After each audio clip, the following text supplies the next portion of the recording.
Hello, hello, hello, and welcome to the 6 Pixels Under podcast.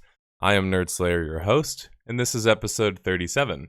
On this week's podcast, we will talk about Destiny 2 being renamed, relaunched, going free to play, and a bunch of other things. We will talk about Square Enix dropping all the soundtracks for every major Final Fantasy game, which is a lot to me. And then we will talk about some rumors from Jason Schreier concerning Blizzard and possible cancellations of a Starcraft first-person game. The meme was that maybe it was another Ghost cancellation, but there was also some rumors of a Overwatch 2, which has people kind of wondering, so soon perhaps for Blizzard titles. That would be rather soon. We will have another MMO powwow, of course. And let me make sure everything is going in through here. Bot is lazy. Yeah, the bot didn't update today. Sorry. Yeah, sorry. Usually our bot on our Discord updates everybody on Discord whenever the stream goes live, but today I didn't do that. Anyway, this week's MMO powwow, which is just basically kind of like a weekly council meeting of passionate but essentially diverse MMO fans, where we tackle a subject for group discussion each week, and hopefully with enough perspectives where you can get some disagreement, maybe some unique perspectives and that sort of thing. This weekly topic has been, what is the best MMO business model and why? And we'll get into that question or topic a little bit later on.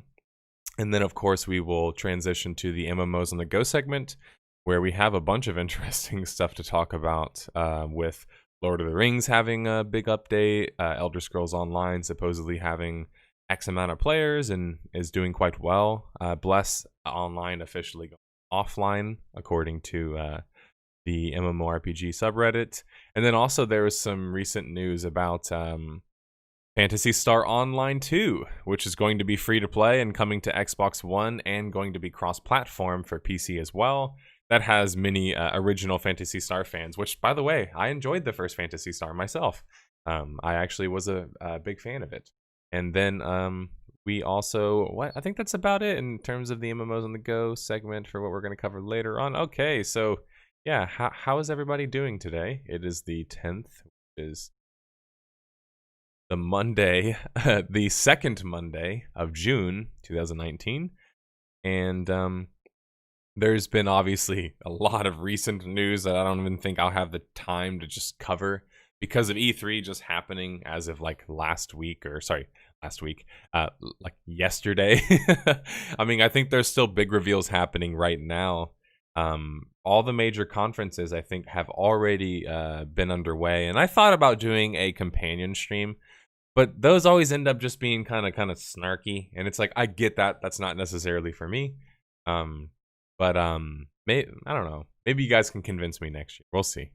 But there's been a lot of big announcements. Obviously, we saw some gameplay for the Jedi Fallen Order, which actually, let's talk a little bit about that. I wasn't planning on going into it, but for those who haven't seen the recent gameplay, let's go ahead and tackle that. Jedi Fallen. This wasn't scripted, so we're doing this live, everybody. But yeah, there has been some gameplay that's come out for Jedi Fallen Order. If you guys remember, this is the game that Chris Avellone has been consulting on with the story, and is kind of said to be like another action, adventure game, possibly for the Star Wars franchise, which had many of those sorts of games, of course, earlier on in its, sort of career. The gameplay that we're showcasing here, we see a little bit of kind of platforming where he kind of swings in with some sort of like rope looking thing, which makes it seem like it's more adventure like you're solving puzzles. But then we quickly go into like an action segment, which I feel like is kind of just like missed opportunity there. Like maybe it would have been better if they could have showed like some type of exploration first and then have him like zipping around and then he just goes into a fight. I feel like immediately going into a fight is just them being like, hey, we're not even going to pretend that there's any other nuance or subtext to this. It's basically just action game. Like it. Sorry, that's the vibe that I got just from over analyzing the trailer, which is usually why I don't like to over analyze trailers. But since you guys love that shit, I'll make sure to do that shit. Hey, what's up? Jouer un à joueur. Sorry. I always shittily say your name in French. Thought you were gonna stream the Xbox reveals, but there wasn't much MMO stuff. Yeah, that's the thing is like the only thing I was thinking about streaming about was probably the Halo stuff. And obviously that there was probably some stuff worth talking about there that we can get to next week. The beautiful thing about the podcast is since gaming news is always oncoming and essentially always happening, there's always something new happening, always something new in the world of gaming. It's just that in the world of MMOs specifically, or multiplayer games, it's a little bit less frequent, right? Because we have kind of harder things to satisfy in order to have a proper working like multiplayer or MMO versus just a single player game. You know, an indie single player game. I've been playing like Stardew, for example, lately. And like that's a game that you can play completely by yourself and have an enjoyable experience. But also you could take it online and it's just that much better of an experience. But you think about how much harder just adding that online element was for the game. I mean, the game was 5 years to develop just with a single person. But then whenever he wanted to, or I guess they, depending on how you look at it, the publisher, looking at maybe creating a multiplayer, I'm sure that takes a lot more effort as well to have to go through adding that versus just being in a single player game. Anyway, back to the Jedi Fallen Order combat. The main things that I'm noticing is a lot of lock-in. And to describe what I mean by lock-in, like I'll slow things down. I like to show you guys, and I know unfortunately for those of you who listen to this, you're not getting the ability to see this, but I always like to break things down on screen because it's much easier for me to explain gameplay. So when you watch here how the target, whenever he's moving, the reticle basically stays exactly on the target. It kind of like rotates. So that means that there's aim assist, right? Like it's hard to see it, but you can kind of see that it's locking onto him. So once you lock onto a target, it's kind of one of those traditional games where you're locked on and it just kind of like aim assists onto him. So like now you're locked onto him, right? And so you already know that you have a certain level of like lock in where you're at least locked onto your target. And now it's possible he, and when I say he, I mean the person demoing this, is choosing to lock on every single time. Maybe there's a more free-form combat, but if you look at the swing there, it looks like from the animations perspective as if it's like a open swing. And when I mean open, I mean like if the lightsaber over here away from the point of impact actually were to strike somebody, would it do damage? In most games, it wouldn't, because oftentimes it's not really physics based, right? It just ends up being an attack animation that carries out and does the damage. Other things you're noticing here are like a bunch of lightsaber marks, but no dismemberment, which just, I know people have already been complaining about this, and I'm complaining about this essentially live. I did not script talking about this, but then I remembered that I wanted to talk about this. But I don't know what to think about that. I'm a Star Wars fan, mega fan, I should say. I've played pretty much all of the major games, and I don't think I've ever seen that in any other Star Wars game that I've played so far. I mean, even a majority of the earlier ones allow you to at least do some sort of like dismemberment, or don't make it so comically like lightsaber tracery. You know, tracer as in like a tracer round, but in this case like a tracer saber. You're just seeing like these like super exaggerated marks all over the place.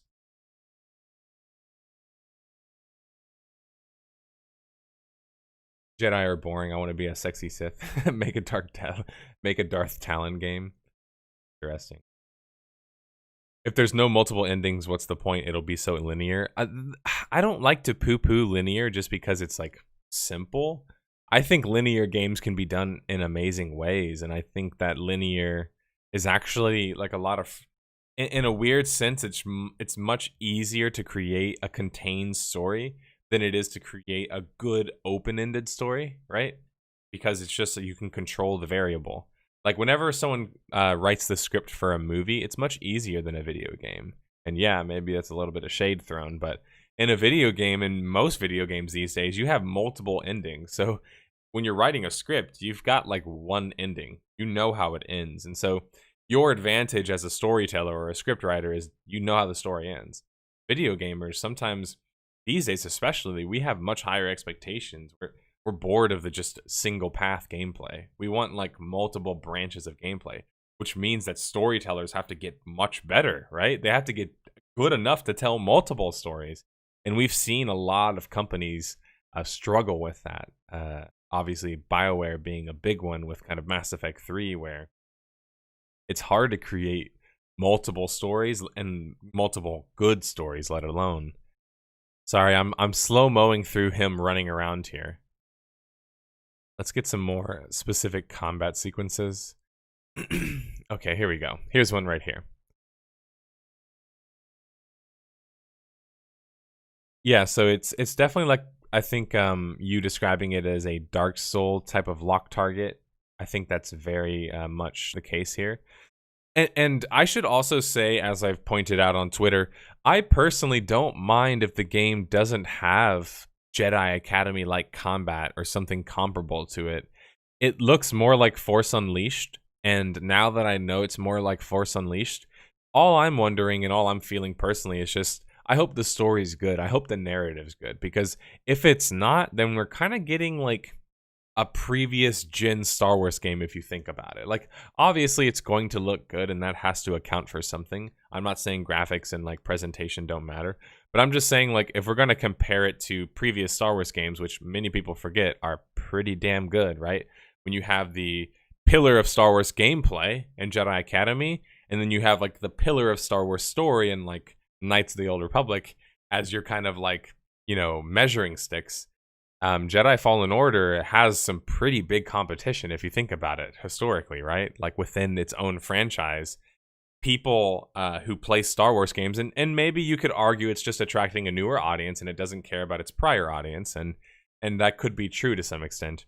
But obviously, I mean, I would think that'd be kind of foolish to just abandon a big audience who grew up playing Star Wars and grew up living with Star Wars around. And yeah, so if the gameplay is Force Unleashed 2 or Force Unleashed 3, I should say, or 4 at this point, I think I'll be fine with it as long as the narrative can kind of pick up where that, or I guess I should say where the narrative can pick up the slack. If the narrative can do that, that's good enough for me. But I guess there's only one way to find out. I don't really like to watch trailers and stuff like that because they spoil story, so I'll play it whenever it comes out.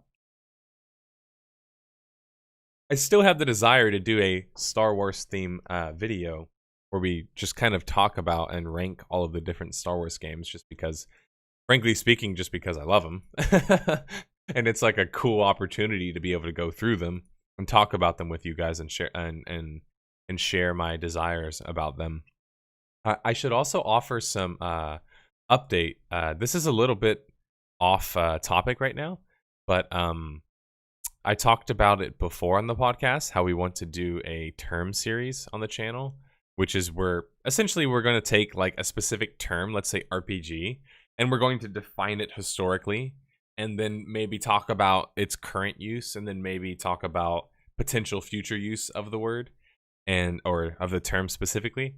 And it's something that I mentioned before because it's something that's severely lacking right now. There's no really like objective kind of measures put in place to describe certain terminology. And you might ask, why does this matter? I don't care about terminology. Well, it does matter, because what ends up happening is people will sell things certain ways. And to pick on Albion Online for a second, I saw a good example of this on the forums the other day, where people will constantly bring up Albion Online is like Darkfall. Albion Online is like League of Legends. And Albion Online is like, what was the last one they compare it to? I can't even remember what the last one was.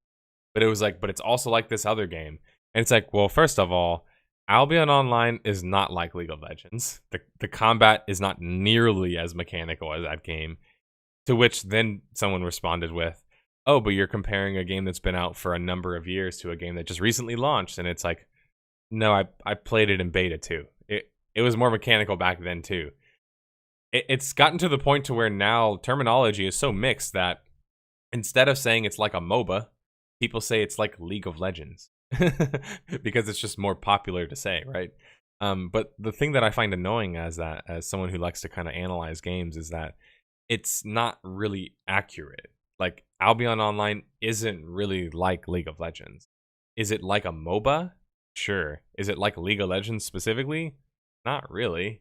I mean, I guess it took two of its abilities from League of Legends, if you want to count those. But then also the comparison to like Darkfall. Is it like Darkfall, really? Nah, not really. I mean, when you compare the features of the games side by side and the way that they play, one is completely focused on a 3D environment and the physics based on a 3D environment. The other is a 2D isometric game. Like, people say it because it's like, oh, they both have PvP, and so that's similar enough. And it's like, the idea that I had for a term series essentially is fixing problems like that, and fixing also problems of publishers and developers, essentially taking over certain meanings of words and essentially making them mean things that they no longer mean. And a perfect example of this is pay to win. Pay to win started as the idea of any way that you could spend money in a game that could give you power in any way. If it was experience, if it was like a boost to your strength, if it was a better weapon, anything back then, and I was playing MMOs back then, and I was around back then, anything back then, we as the, proverbial community of MMO players were like, anything like that is pay to win. And many people in chat have corroborated this, and whenever I talk about it on stream and in my videos, you see a lot of support of people saying kind of the same thing, that yeah, essentially pay to win early on for many of us was just anything that could give you an advantage. That's what pay to win was. But that's not what pay to win is now. Pay to win now, especially in games like free-to-play games and specifically MMOs, it's much different. It's morphed to something much different. Pay to win now is a lot more insidious. It's based kind of maybe around a leveling curve, which is harder to track. You don't really know how much you're spending because it's not a subscription fee. So there's no cap on how much you're spending monthly. Next thing you know, you're buying items that you think are not really required, but then everybody has them. And perfect examples of this are Black Desert. Just about everybody needs 4 to 5 pets, right? Just about everybody needs that. Each pet is like, what, $10? And some of them, sure, you can get for free, maybe 2 or 3 for free, but you're at least going to spend $20, $30 on it. And so like that was kind of the idea of why we wanted to create this new series, is that there's just too much terminology out there that gets misused or gets used in complete different ways than it was originally intended. The other bit of information I should drop is that I'm not going to be the one voicing the series. We're bringing in somebody else that I've been working with already. He's been helping me edit scripts, the past couple of scripts, really, I should say, like the past maybe 6 or 7 of them. He's been involved with, and he's a content creator himself. He doesn't have like a big following or anything, but he's just been eager to kind of get into something. And I don't have the time in the day, nor the ability to write a bunch of different series at the same time, which is why whenever I did my Patreon announcement, I let you guys know that the intention is to essentially bring on other content creators to create more content in the same spirit of the channel, but maybe not necessarily the same exact, like, it's not the same character. It's going to be a different character. It's going to be a different voiceover. And people are going to have to get used to that.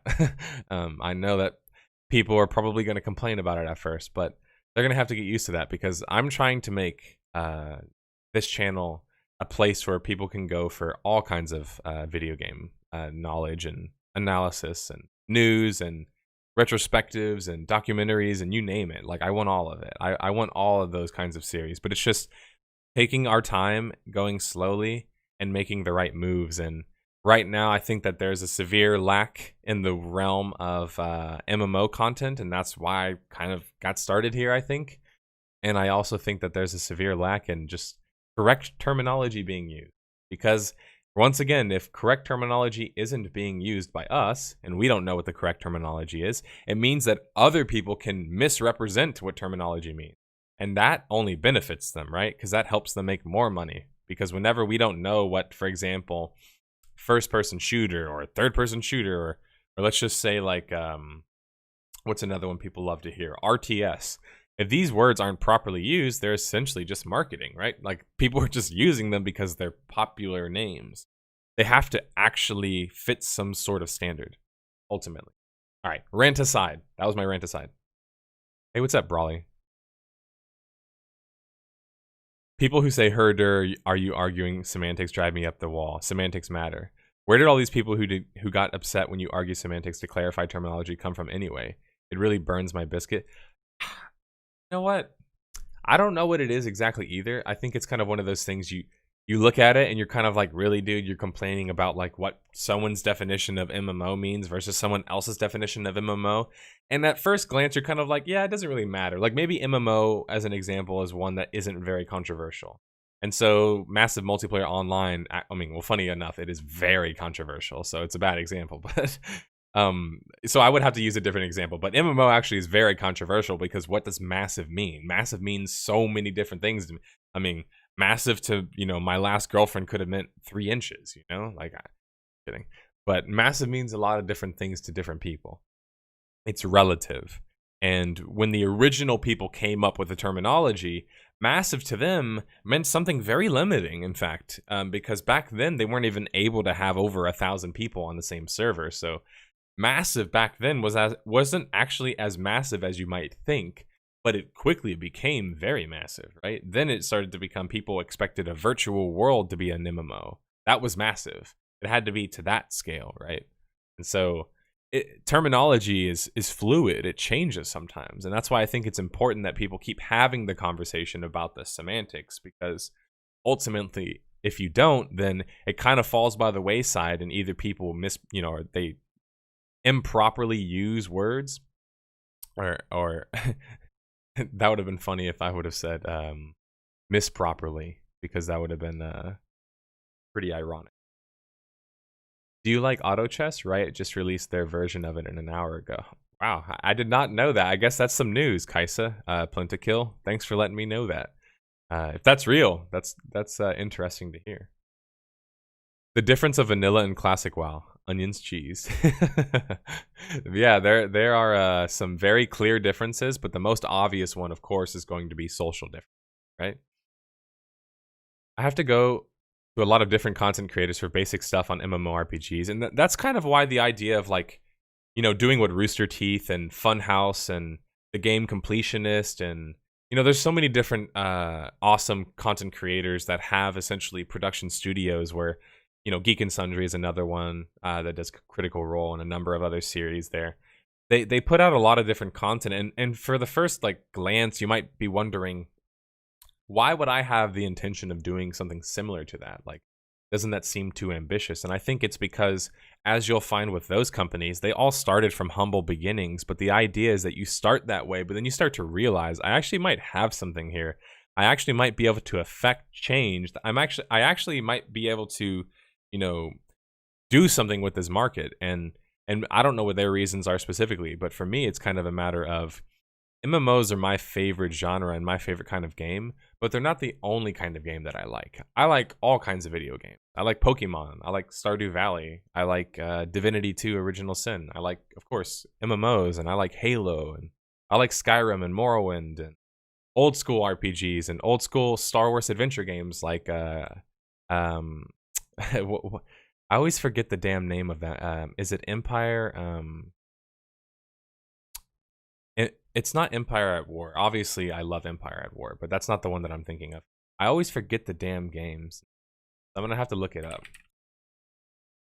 It's the one where you play as the rebel, or sorry, the smuggler, and I always forget the damn name of it. But it's pretty. Oh, Shadows of the Empire. I always forget the damn name of it. Sorry, Shadows of the Empire, guys, came out like 3 years after I was born, so I can barely remember that damn game. But here it goes. I'll put it on screen right now. I've talked about it before, but it's a damn good game. I really enjoyed this game. Anyway, I love gaming. I love Star Wars, and that's another thing that I would love to create more content in. But then it's like, if I'm going to create the kind of content that I want to create, I have to also admit that I don't know everything about gaming, and I'm not even particularly well-versed in some genres.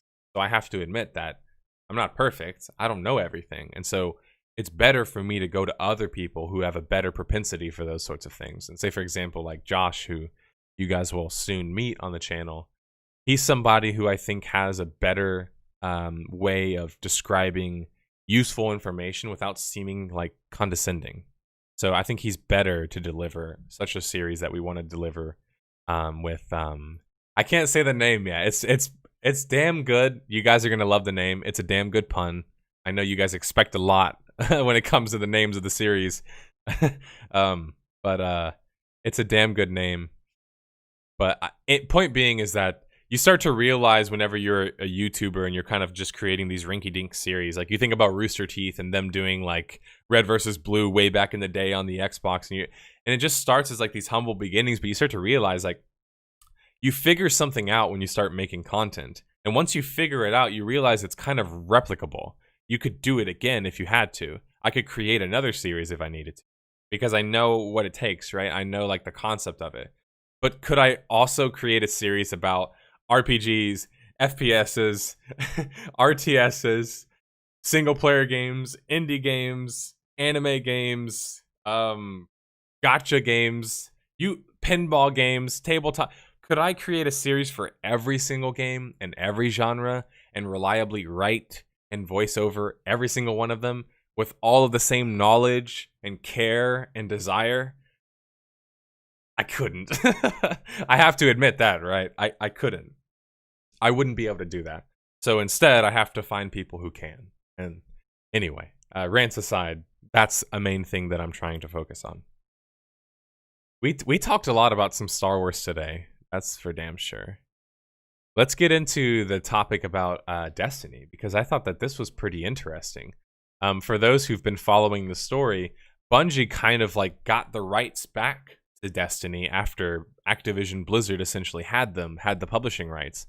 And so now that Bungie kind of re-owns Destiny 2, they decided to actually leave Battle.net and Battle.net as a hosting service and go to Steam instead. They're also going to be renamed and then go free to play as well. And this is pretty interesting because they're getting cross saves as well. They're going to introduce some new downloadable content. I don't think I've seen that happen before, where a page is idle and then it crashes. Sorry for those who couldn't see that live. Oh no. What? What's wrong with my Chrome? My Chrome just crashed. Live, I guess.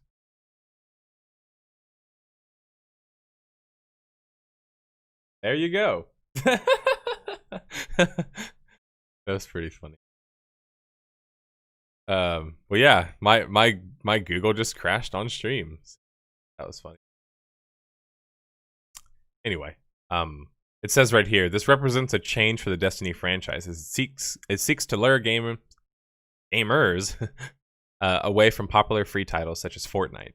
Previously, players paid upfront for the game and bought big expansions to gain access to new raids, missions, and in-game items, either separately or as an annual pass subscription.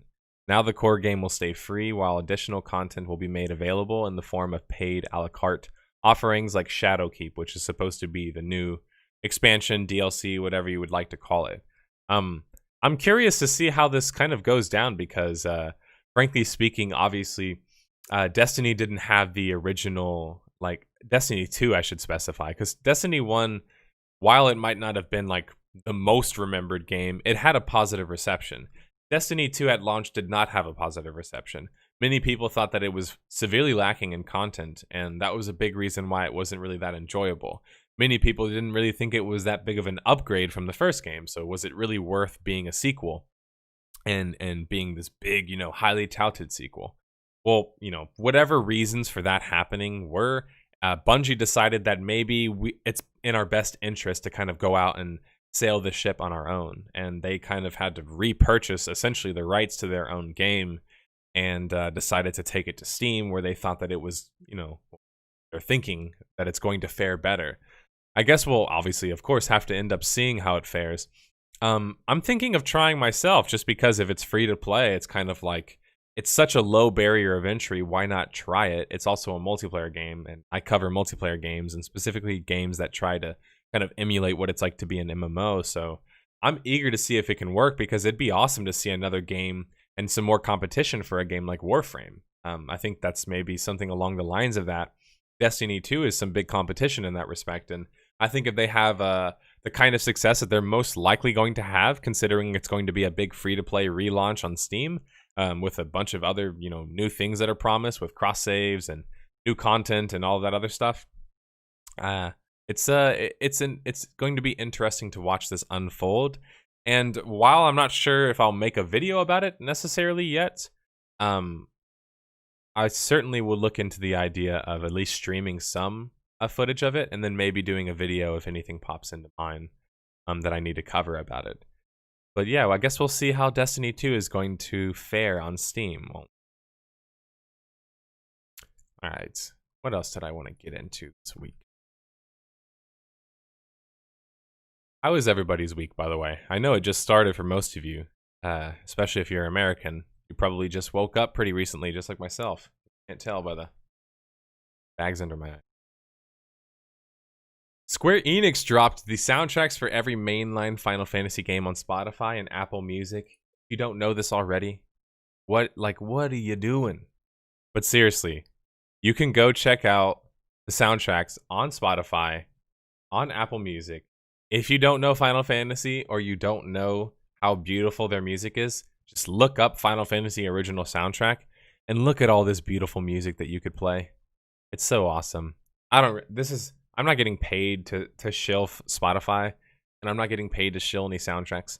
But I just love Final Fantasy music, and I also think that, frankly speaking, the Japanese people are just incredible with their instruments, hence why their music is so fucking memorable. So go check it out if you like that sort of stuff. If not. All right, the last thing to go over, this was kind of some interesting little bit of maybe rumors circulating.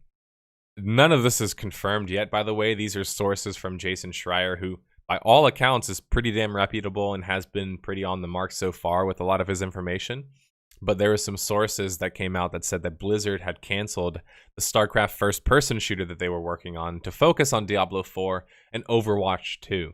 This was all but, confirmed when a recent staff member who was I believe a animator, in fact, said that he was no longer, the project that he was working on was no longer in production. I don't remember exactly this guy's name. Sorry, I don't have it off the top of my head. But I believe you can find it, or somebody can find it in chat. But there was an animator who worked at Blizzard who essentially said that the project that he was working on for a number of years now had just recently been canceled. So it could, correlate to this recent, I guess, news, or rather rumors, and maybe it's concerning the same thing.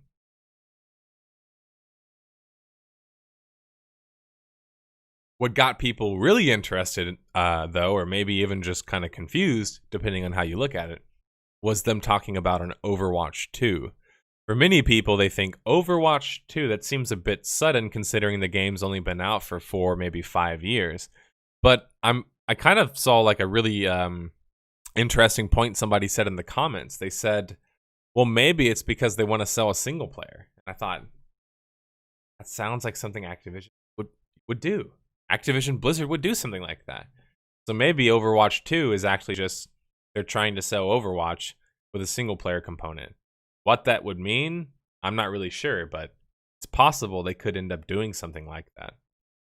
At the moment, it's just rumors, though, so we'll have to see what ends up happening.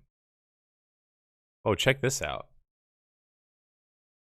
Ares first entered development in 2017 as an experiment to see what the team could do with Starcraft on the Overwatch engine. An engine is a suite... okay. Blizzard was hoping to move as many games as possible on the technology in order to make their infamously slow gaming productions more efficient. Heading up Ares was the veteran Blizzard director Dustin Broder, who formerly led Heroes of the Storm and StarCraft 2. It was planned to be the next game in the StarCraft universe. Of course, this is... That's when he starts to mention Ghost, by the way. And for those who didn't, understand that I was memeing this weekend, whenever I was talking about StarCraft Ghost being canceled, I have been a long time StarCraft player. I played StarCraft 1 for probably a decade. I didn't play StarCraft 2 as much. It didn't quite tickle my fancy in the same way. I also wasn't as crazy of an impulse kid, you know, growing up playing StarCraft 1, right? When StarCraft 2 came out, I was a little bit more mature. I was in school and that sort of stuff. But they weren't canceling StarCraft Ghosts again. By all, you know, by all stretch of the imagination, that was long ago canceled, but it was just a funny meme because it was supposed to be a shooter in the StarCraft world, so it's like, hey, maybe they are canceling Ghosts again. I don't know. But these are rumors, of course, but it's interesting nonetheless, especially because none of these rumors seem to mention any kind of MMO. So maybe Classic is kind of really the main focus right now for Blizzard. But that's just our speculation, right? Based on maybe some good information going forward. Ooh, so we talked about this last week, and we said that it was possible. We said that the rumors possibly were true. And it turns out that they are. We got an announcement teaser concerning Larian Studios working on Baldurs Gate 3, which is just, I don't know, it's just crazy to think about because I'm still playing Divinity 2 right now. In fact, I'm going back and I'm playing with my cousin. And it's just crazy to think that Larian, this studio who, in many ways, I say, kind of came out of nowhere. Because yes, they had been making games for a number of years, but Larian was not really known in the same, you know, sentence as other studios like BioWare or Obsidian, right? It wasn't really mentioned in the same sentence as those. And yet, of course, Larian put out a fantastic project in Divinity 2 Original Sin, which was a Kickstarter project, which did, you know, smashingly. It's one of the highest rated RPGs on Steam right now at 94% at over 40,000 people rated. So it's needless to say, people are excited to think that Larian could be doing or would be doing a Baldur's Gate 3. Well, you know, speculate no further. They absolutely are. I hope to reach out to them because I'd love to find out more information concerning this. I'm very excited. That was awesome. They did their logo, but they did it themed in like the, I guess it's like some kind of Cthulhu looking monster. I'm not really sure where they're going with that. I know it's Forgotten Realms, so I'm sure somebody in chat knows exactly what this monster's called. But I just can't wait. I'm wondering if they're going to bring any of the same party mechanics. I know it's not a Divinity game, so it's not like they're just going to like port over the same mechanics in that respect. But what I have heard is that a statement that Larian put out concerning Baldur's Gate 3 was that they want to make it like the best D&D game. Like they want it to be the D&D game. And I'm wondering how they're going to go about accomplishing that. Are they going to do another Dungeon Master, Game Master kind of concept like they're doing right now in Divinity and obviously Neverwinter Nights made famous a number of years back? Maybe something like that. Are they thinking of doing community-run servers, sort of like Neverwinter Nights did as well? I don't know, but I'm eager to see what that means because repeatable content is something that we mention a lot, and I know not all of my followers and the people who watch this channel or watch, you know, my podcasts live or after the fact are big RPG fans, but if you're an MMO fan, you kind of have to, by, you know, proxy, be an RPG fan because many MMOs, of course, are RPGs, and I talk about repeatable content. And games like D&D are the kings of repeatable content. They can have essentially, you know, they can never run out of content, right? Because it's in your imagination what you could create on a pen and with a pen and paper. The kind of content that you could create if you just have some like basic framework of like Dungeons and Dragons 3.5 or so, whatever your particular rule set is. But think about games like Neverwinter Nights, which have modules which are essentially community-run servers, which might not have the same population of an MMO, right? Hundreds or thousands of players. But imagine if they could get to that level. Now you have a dungeon master in your game who's creating content for you just for fun, essentially, right? And maybe you need multiple of these if you're going to do it on a large scale. But this allows you to have repeatable content, a new evolving storyline that's constantly being updated, something like Asheron's Call did. And then it's also the idea of maybe you could give players that ability as well. Maybe you give players the ability to create an instance or to create a dungeon or their own campaign or their own modules or their own storylines. And that sort of stuff is all possible in the realm of obviously D&D and the Forgotten Realms. But specifically, we've already had games, as I've mentioned, like Neverwinter Nights that were capable of it. So I wonder if that's sort of where Baldur's Gate 3 is starting to lean. And I wonder if what year it's going to take MMO fans or MMO developers, I should say, to kind of realize maybe there's something there with those pen and paper RPG, games, and maybe with those games that rely on rolling and old conventional methods. Maybe there's something there. Maybe we should think about, instead of creating these big, expensive expansions that cost $60 to buy or $30 to buy and cost us millions of dollars to create and produce, maybe instead of doing all of that, we pour that money into creating a modular system like this, where maybe you could create your own battlegrounds or your own raids or your own storylines or your own keeps or dungeons or whatever it ends up being. I think that you'll find in the long term that's going to be much more profitable, right? Because it's essentially instead of giving a man a big, nice, juicy fish, you're giving him the tools in which to learn how to keep catching fish. And so I think it's better to give a tool, in the case of, you look at D&D, to bring it back to D&D, giving somebody a rule set and a format and roles and different professions and things like that. This framework is how people can create more and more stories and more magic. Without that framework, you can't really do all of that.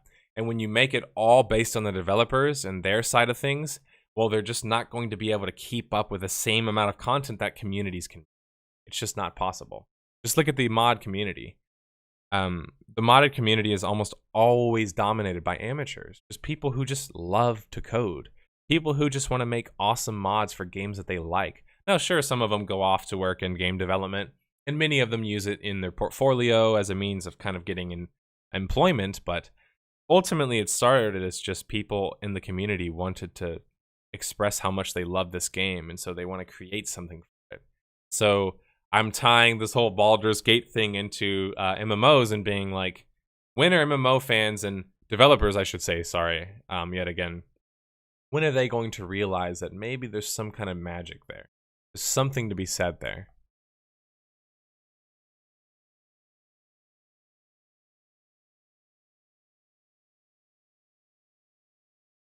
Titan was a massive multiplayer PC game in which players could maintain non-combat professions and shoot their way through death matches on the sci-fi version of Earth.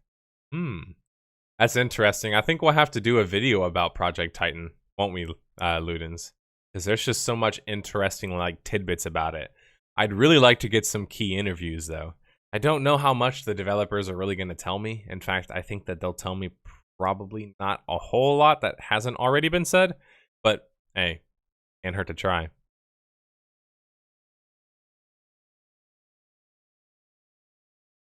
Let's be fair, the mod community is also mostly risque stuff, so to say. I don't know if it's mostly, but it's very much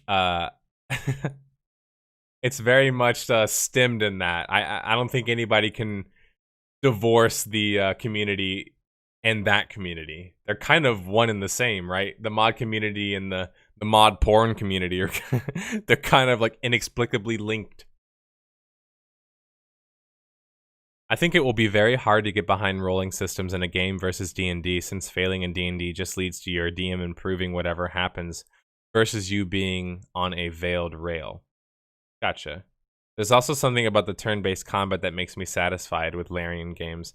Yeah, it's because they kind of, for me at least, ViewKit, they spit in the whole stereotype that turn-based games are boring. I'm a big proponent, and I don't like to excuse poor combat just because it's a CRPG. That's just a thing that I think has been going on for some time, where because it's a CRPG and it's isometric, people are like, oh, it's okay if the combat's not that great. What do you expect? It's just a CRPG. Larian is like, no. We're going to push the boundaries there. We're going to make combat actually exciting to play, even if it's turn-based. We're going to make it actually fun for you to come up with different combos and shit like that. And I think that that's the way forward, instead of just being like, well, we know it's kind of shit anyway, so we're just going to do the bare minimum. And that's what many developers do. Hey, what's up, Greenlaw? Nice to see you as well. Makes the final adjustment to his scopes. What is there some scopage going on in chat? All right, I think it's time for us to start our weekly MMO powwow. For those who aren't familiar with what the powwow means, powwow is just, well, a fancy word for a discussion. It's where we pick a weekly topic, and it's typically chosen before Wednesday. We can kind of pregame and talk about it in chat because we have a Discord topic specifically labeled MMO Powwow, where if you go there, it's a weekly topic discussion, and the weekly topic of discussion for this week is none other than what is the best MMO business model and why. And by best, I mean, in your opinion, what is your definition of best to you? Just describe why do you think that the whatever business model you think, free to play, buy to play, free to play with a cash shop, buy to play with a cash shop, you could be very specific or you could be general. You could just say subscription based MMOs or free to play games. What business model do you think is the best, and why do you think that? And now, if any of you would like to join me in the podcast lobby, I'd like to talk with you guys about this. The podcast lobby is open to all who are willing to talk about this. Essentially, the way that the format will work, everybody will join in. They will say their piece about what they think in regards to what they believe to be the best MMO business model. They will provide their kind of like evidence and make their case. And then at the end, we'll kind of open up the floor to any possible disagreements, maybe any new kind of revelations. And then, of course, we will open it up to you guys in the chat. And then we will move on to the MMOs on the go segment. So it won't run super, duper long. But if any of you have the time and would like to join the podcast lobby and, call in, let's just talk about it. I want to hear from you guys directly. Like, what do you believe is the best MMO business model and why? I see you in chat, Limpos. Are you joining or are you busy right now? A social gathering held by many different Native American communities. That's probably the official definition, right? If I was going to use my own term series on it, that might be how it was originally defined. But I think it now just kind of means discussion. By the way, this is open to everybody. My Discord is an open book. It's www.discord.gg/nerdslayer. And I have my own splash page. When you join, just go to the podcast lobby and let's talk about it. Right now, it looks like it's just me, Card, and Limpos. So I think we'll end up doing 3 people if we have to. I realize sometimes it's too early for some people. So sometimes Ulysses doesn't make it here in time whenever we do the powwow portion. But no sweat. It's no big deal. Hey, what's up, guys? You guys there?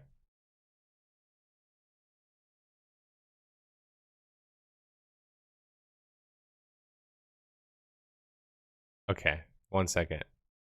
Speak again? I can speak. Okay, there we go. Sorry. I had to change my sound to my to my monitor again. Keep forgetting to do that.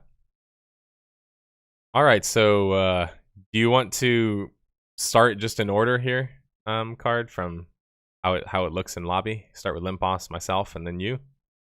Sure. All right, go ahead, Limpos. Well, okay.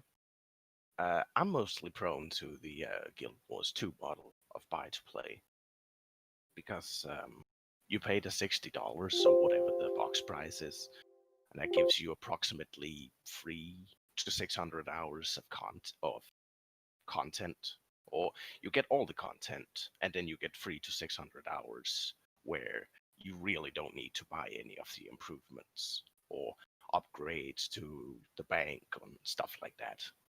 And then past those 300 to 600 hours, that's where you sort of enter the territory where if you want to farm stuff or get more crafting materials, etc., you sort of have to spend the money.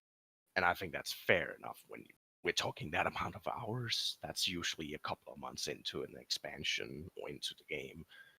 And that's where I think it's fine enough that they sort of require a little bit that you have to pay for it.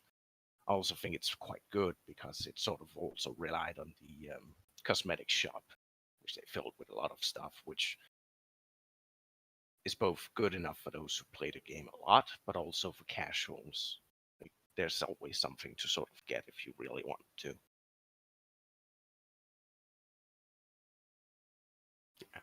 Okay. That's about it. That's at least the sort of short of it. All right. For my answer,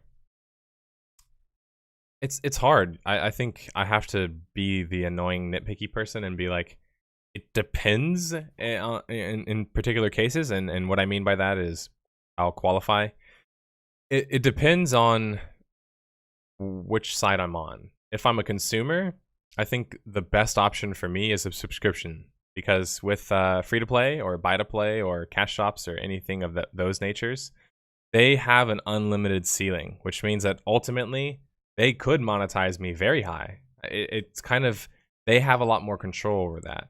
Whenever I have a subscription fee, and it's just let's say $10 or $15, that's kind of like, at least I know it's the limit of how much I'm spending. So it's kind of like when I have to spend $15 to play WoW, or $10 to play WoW, $11, whatever it is these days.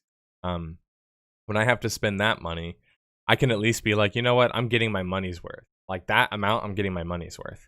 Where it starts to get dicey is when you look at free-to-play titles, and it's like, next thing you know, you don't know how much you're really getting out of it, because maybe it's low effort to kind of get involved, but next thing you know, you're spending way more money. And it's kind of like the Penny Arcade Expo meme where they talked about League of Legends is free. I've only spent like $900 on it. But yeah, so I would say for the consumer, it's definitely the subscription. I think also the developers are a lot more incentivized to be loyal to the customer base, which also helps the consumer more so than it helps, the developer or like a publisher. And I mean, I want to argue that it's kind of beneficial to both, but obviously it's probably better for the consumer. But for a business, I think free to play is just bar none the best thing to do. I mean, it's not even close. Like from a business perspective, free to play is just a gold mine, because there is so much that people will let you get away with. And I think I'll kind of leave it at that for now, so I don't take up too much time. But yeah, I think it depends on which side you're on. For business, it's free to play, and for the consumer, I think subscription is probably the more fair one at the moment. And I should also qualify as well that when I say subscription, I'm also taking into consideration a possible mechanic like a Plex system or something of that nature, where you can have a token in game as well. I like the idea of tying it into the economy, so you can support people who maybe don't have the money to pay after they pay the initial money to buy the game, and so they can just grind in game as well. So I also will add that as well as a caveat.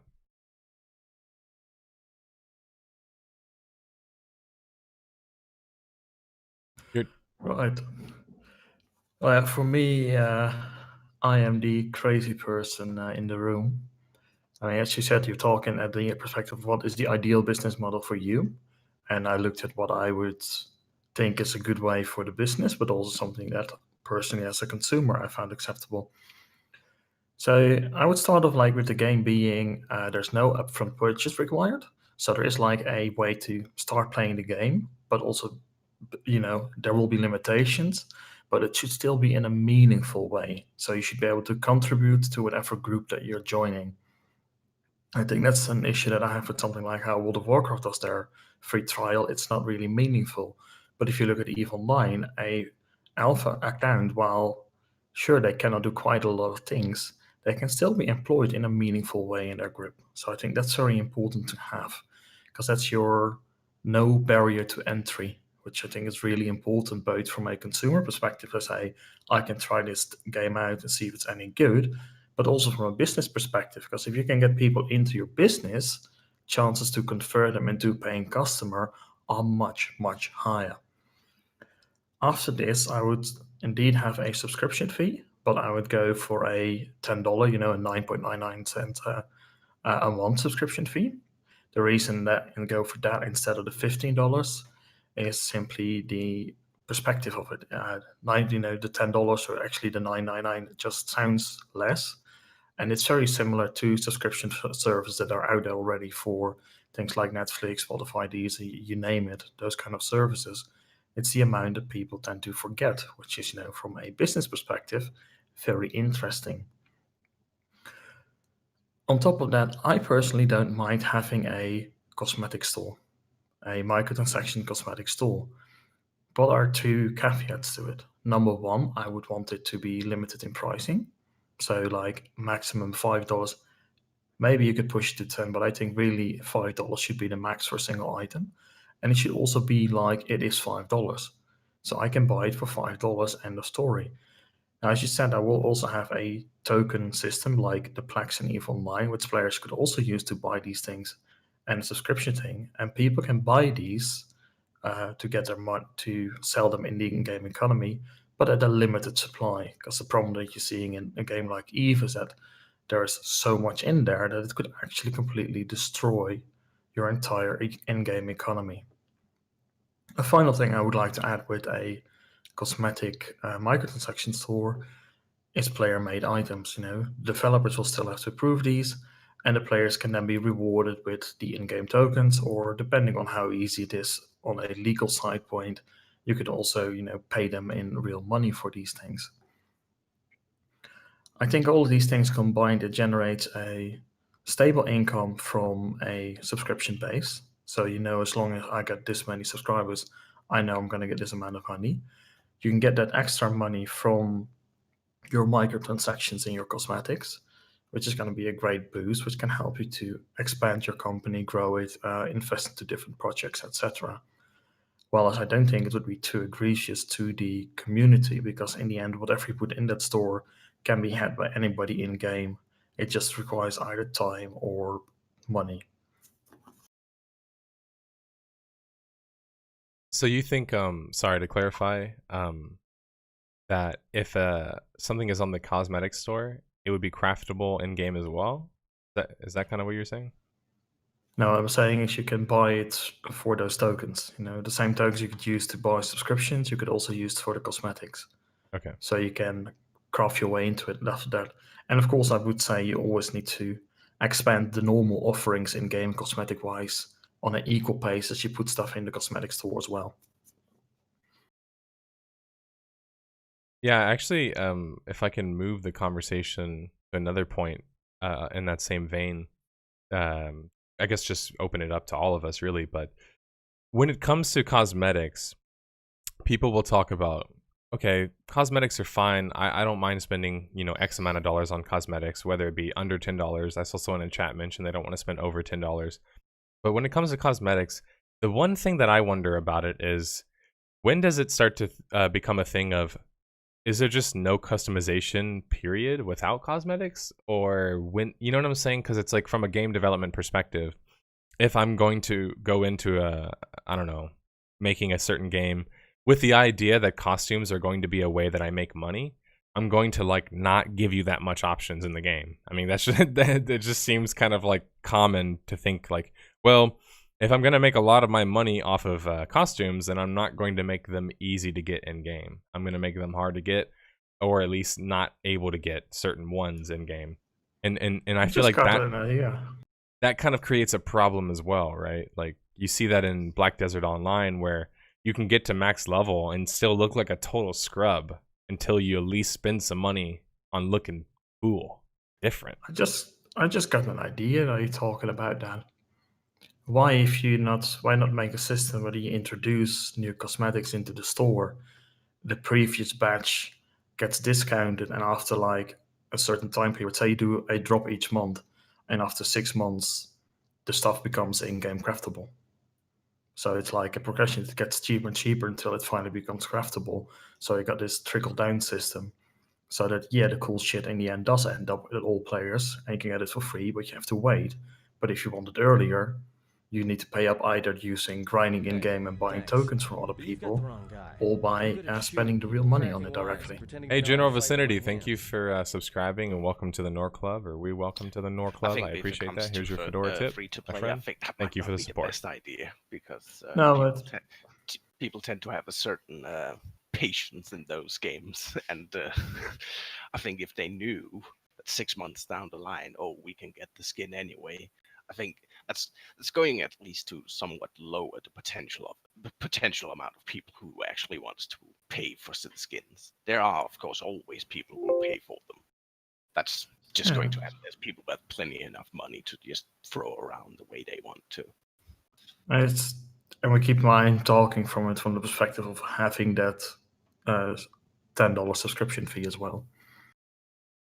Oh. I guess that would be a bit better then. Yeah, I think it's like I like the idea of a subscription fee because it at least tells me also as the consumer that they have money coming in, and it's not just based off of making like impulse buys, if that makes sense. Like I don't like the idea that the only way the developer's gonna make money is if they essentially take advantage of somebody. And I prefer the idea of like, okay, they're at least gonna make X dollars a month. Anything past that, I guess, is marketing, right? I mean, if you can sell some people on buying some skins and some dyes or whatever the hell else you would deem appropriate to sell in a cash shop, I think is kind of fair game. What I find interesting is you look at like the model of Black Desert Online, and it's kind of like $10, and it's pretty cheap, right? You think at first glance you're like, man, just $10 to get into there. But then you start to think about kind of the amount of convenience that they make you want to spend in the game. And I wonder, now to kind of move it towards that goalpost, I guess, what's your opinions of that kind of mentality of where they borderline make you spend money, but they don't actually force you to spend the money? Like, would you rather just spend $30 and not have to worry about it? Or would you rather spend $60 and not have to worry about it? Or what's your opinions of that? I mean, I'm old enough at this point that I much prefer to just spend $60 and then not have to worry about it.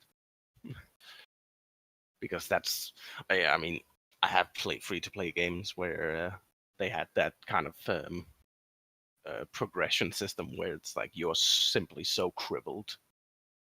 And I don't know why, but I always just felt I don't want to spend the money on that. Like, I rather just them wanting, like, from the start, just say, like, pay us this amount of money, and then we will cut away this system. I think it's because, like, you feel like, hey, I already know you're trying to, like, play me here. At least just sell it to me straight. That's kind of how I feel. Like, I'm just like, don't make me buy this traveler pack. Just let me spend $30 and, cut this bullshit. But I also get why they don't do it.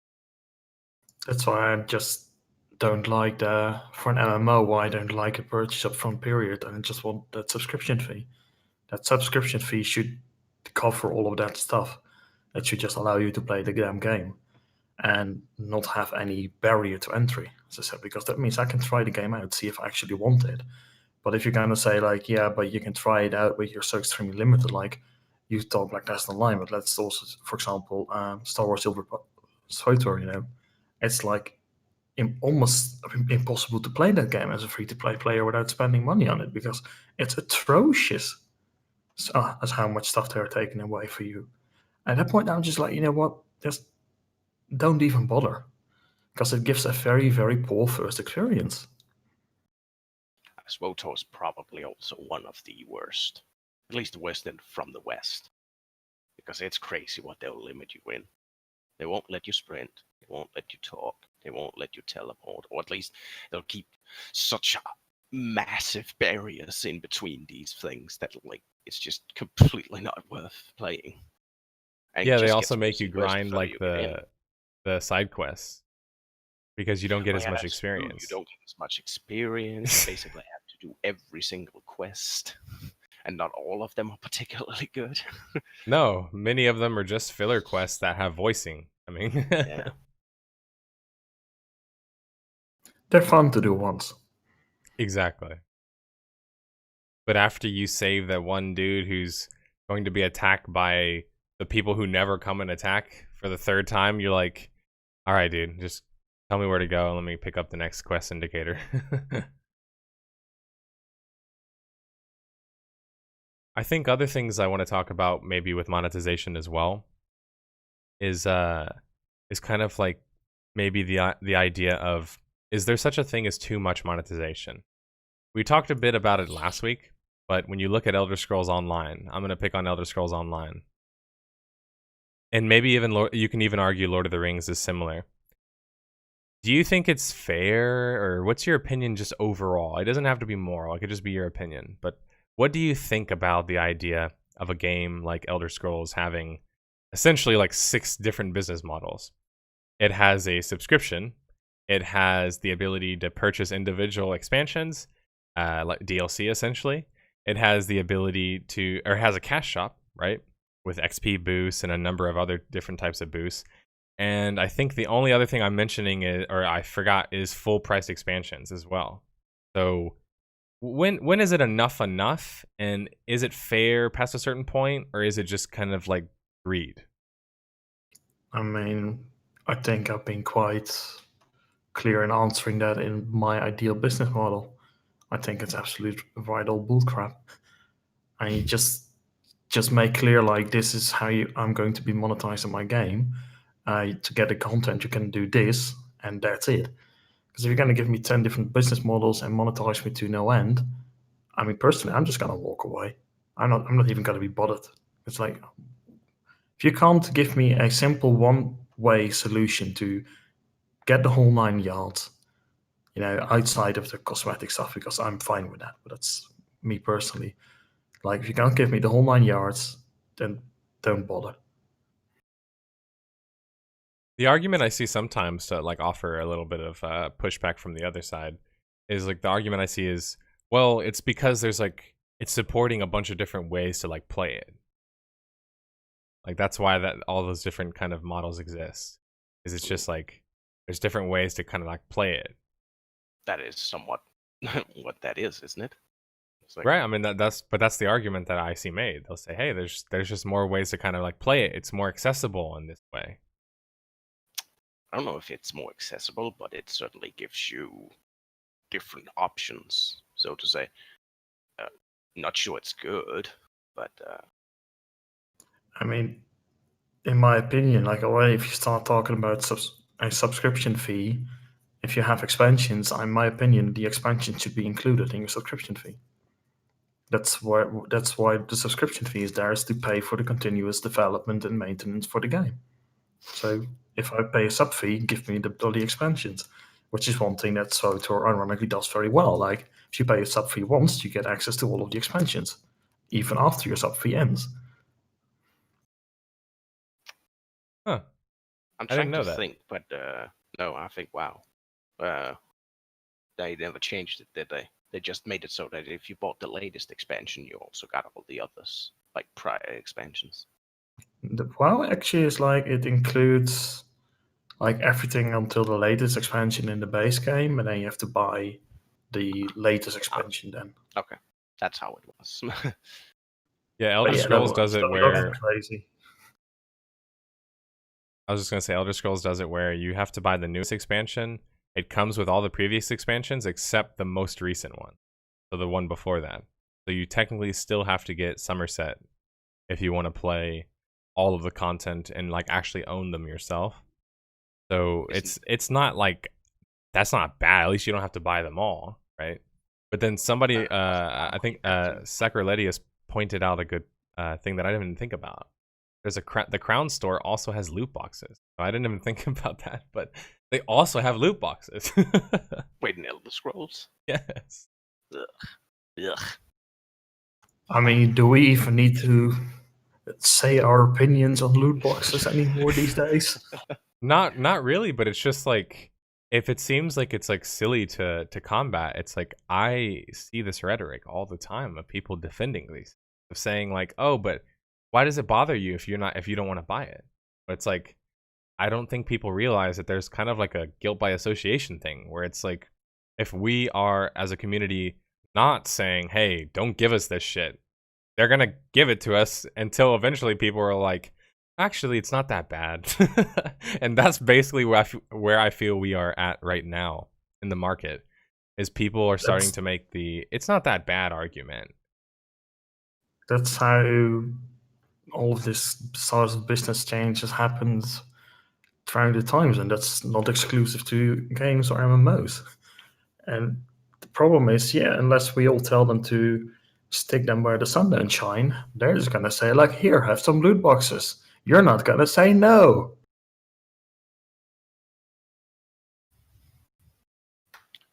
It becomes a problem of as well. People don't know how the companies are making money. That's the other thing I hear is people will say, "Well, how do you expect them to make money?" Like Limpos pointed out with Guild Wars, he doesn't mind like the certain aspects of it because they have to make money, and I totally agree. I don't really think their system is like egregious or anything. If anything, it's probably why it's not making enough money for NCSoft. But I mean, yeah. I mean, it was also why I mentioned Guild Wars 2, because I think it's probably the fairest in that model, but it also sort of shows people don't spend money and you don't really have to. So it does pose somewhat of a problem. It's good for the consumer in some ways. It's bad for the game overall, since it doesn't make the money it needs to sort of keep going, keep being developed. I guess it also depends on, of course, on the sort of company that's behind the whole process.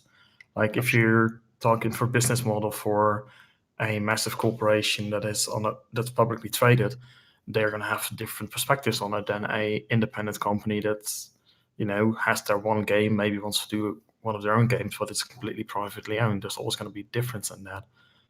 And the tailor, yeah, money still needs to be made, and running a business simply is expensive. Like there's a reason why they say if you run just about any business, you need to aim for a 50% profit margin before taxes, because otherwise you're just not going to be a healthy business.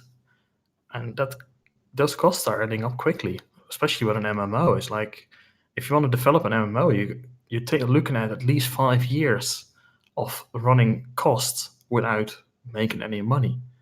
That's a lot of money that has to be recouped once the game is launched. It's also why it was for big publishers for a long time. It's like needed that sort of cash injection first, and then later on you pay it back. Pretty much. But that is something that has to be done, and you can either try and sell your title up front, with the $60 and try and recoup that money and pay it back, or you can have a deal with a loan or an investor, like for more long-term gain, and be like, hey, we're going to launch it, we're going to get from the sub fee, and each year an X amount of that's the money that we make is going to go to pay off that investment or that loan. It all depends on what you can get your hands on, of course. Yeah. It also depends on who you're selling that idea to, because some Yep. people, of course, want their money back immediately, essentially. Right. And there's others who are fine with getting it past a couple of years and then start to see a monetary gain. And it's like, at that point, you're almost completely a positive money flow from the game. I think with free to play, one thing I want to point out before we finish up is that I guess the problem for me when I think about the model is just it always becomes a matter of when is enough enough. I think it just naturally is that thing. There's always like, are they going to push a little bit more because they can? And when it's working, it's hard not to push more. So some fears that people have, for example, is like, I don't want costumes that are purchasable because that means that they're going to dedicate all this time towards making more costumes so they can make more money. And it's like, well, kind of how a business works, right? You want to say, but at the same time, they have a good point, because it's like they see that as a waste in itself. Like they don't want that to be focused. But it also does raise the question of, yes, it's okay past a certain point. I think most people are willing to agree some microtransactions are okay. But then it begs the question of, is it just the kind of model where it's always going to be flirting with that temptation? I think when it comes to free to play, one of the major issues we tend to see is that like the game needs to be really, really massive if they don't sell anything that's unfair and really only sell cosmetic items. It's very few small free to play games that ends up being capable of only doing that. Like they always seem to need that push into the sort of gray area to keep afloat, or at least make a lot of money for whoever pulls the strings. I mean, like a lot of games, they run on their whales. That's the simple matter of it. And those free-to-play titles, like there are people that are willing to spend like $1,000 a month on those games. And yeah, those are the players that are being marketed towards because they are keeping that free-to-play title alive. And there are quite a few MMOs out there and other games that are being kept alive in that way that are selling very much egregious things. Like look at STO, Star Trek Online.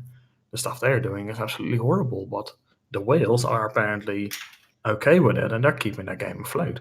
So of course they're going to be pandering towards that. So to answer the question, like, yes, it is always going to be tempting and they're probably always going to go for it at some point, unless you put systems in place in advance that say like, you can't, that's why I'm saying, like, if you make a system that says automatically after 6 months everything that we put on the cash shop is now free for people to farm on a normal way, just like any other piece of gear in the game, then you put yourself in a position that okay, like, yeah, I am making more cosmetics, but it's going to end up in the hands of the players anyway, so I'm going to keep making them because I want people to keep buying the cool shit anyway. And probably things like that is the only way that can maybe stop that. But I think in a free-to-play title, it's going to be really, really hard for people not to go towards the more egregious stuff, especially once you get, slightly older and your player base starts to grow a bit smaller. It's also like, let me be devil's advocate for a second. If they keep falling for it, and I'm a businessman, is it really my fault? It's like you can make the morally, gray argument there and just be like, well, they keep falling for it, so I'm just gonna keep doing it until the market changes. Like, that's the business perspective versus the creator's perspective. Like if you're the creative person behind the project, then you want to make enough money to keep the project running because that is something that you love. If you're the business-minded person, you're just going to look at the stuff and be like, how can I make the most money? Well, yeah, free-to-play and selling egregious stuff is a really fucking amazing way to make money. And even if that burns the game's audience out in 5 years' time, it doesn't matter because you made more than enough money, you made a couple spin-off companies, you made a bunch of more games using the same fucking engine, as we know some companies do, and you do it all over again. Yeah, it's hard to be like, well, eventually it's going to catch up to you when you just keep seeing it happen over. I mean, look at Bless Online, right? Like, let's talk about Bless Online while I have you guys here. They just recently officially announced that they're going to be shutting down. And like, that was just such a blatant example to me of a game that had no business ever being hyped in a serious way. And yet, I'm so glad that I did a live stream because I got to see all of that firsthand and also show everybody what it's like really when you go into something didn't get to see that much without like any expectations and also like when you see how other people go from being like this game is going to be big to all of a sudden, oh, it's so horrible, and just that quick. And you realize even in 2019, even in 2018, people are still getting hyped up by MMOs and launches of new MMOs, even relaunched MMOs. And I was listening to Shroud on a podcast recently, and he said something that really kind of struck with me. And I know Shroud is the normie, gamer, streamer, whatever, but Shroud said something that really stuck with me. He said, the thing about WoW Classic that has me interested is, he's like, WoW at one point back in 2003, 2004, 2005, 2006, whenever, had a hold on people. And that meant something at one point. And I think that still exists. It showed that that level of power and control still exists. And that he was thinking that maybe the new WoW Classic can, tap into some of that. But it reminds me that MMOs still do have that level of pull to be like, be hyped about this new MMO that's coming out. But it's just a sad state of affairs, to go back to Bless, when the hype essentially becomes a game that's already died multiple times before that point. And how that thing ever was hyped in the first place, I still really don't know. But anyway, I just thought I'd marketing. But I'm talking about from players, man. I get marketing, but the players. The Players are susceptible to marketing. You're right. I'd also That's the simple, sad truth. It's like True. if you play your cards right, and this is a audience that is desperate, as we talked about, desperate for new good games and anything that could possibly be it, and marketed to go into that itchy feeling and show you the best stuff. People are gonna fall for it hands over heels because there is just nothing out there that really tells them like, if there were like 5 really, really amazing MMOs out there that people would be playing, and you would show with something like Bless, and you put $1 billion in marketing behind it, people are still going to look at it and be like, it's shit. It's so true. Like, there's a particular quote. I can't remember exactly like the specifics, but it's like, I remember somebody was saying, there's always the chance that you have that person who takes all that effort that you put into this game and whatever else, and then essentially their experience is the equivalent of, it was pretty bad. it was shit. But for an MMO, you can't really have that response because now you're in deep, deep, deep trouble. Because all of a sudden you don't have enough players to support your, content model, essentially.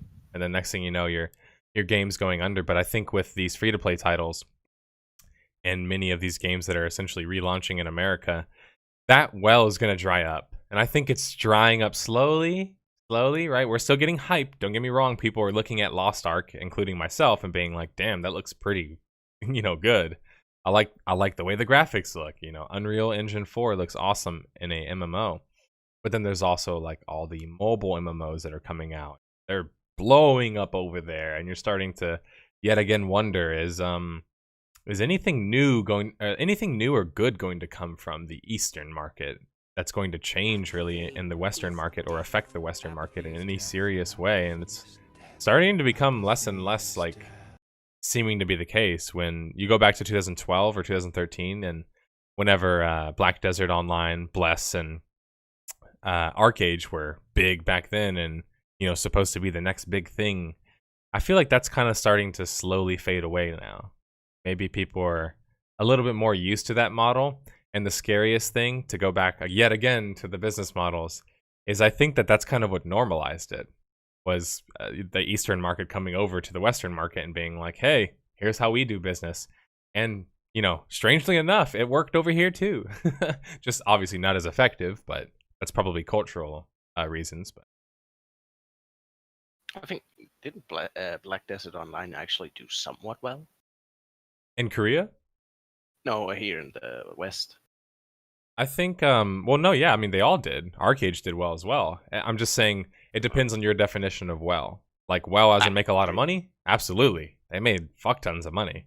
But well as in, like, still have the same level of market share or impact that they previously had, Arcade is a shell of what it used to be. So I think that's kind of not the case anymore. But they made a lot of money, so did it matter? Doesn't Black Desert still have quite a fair bit of people playing here? Black Desert, I think, out of all of the games to come from the Eastern market, is probably the only one right now in America that's still doing pretty well. Like, as far as I could tell. It's a bit hard. It's like when you don't have numbers on it.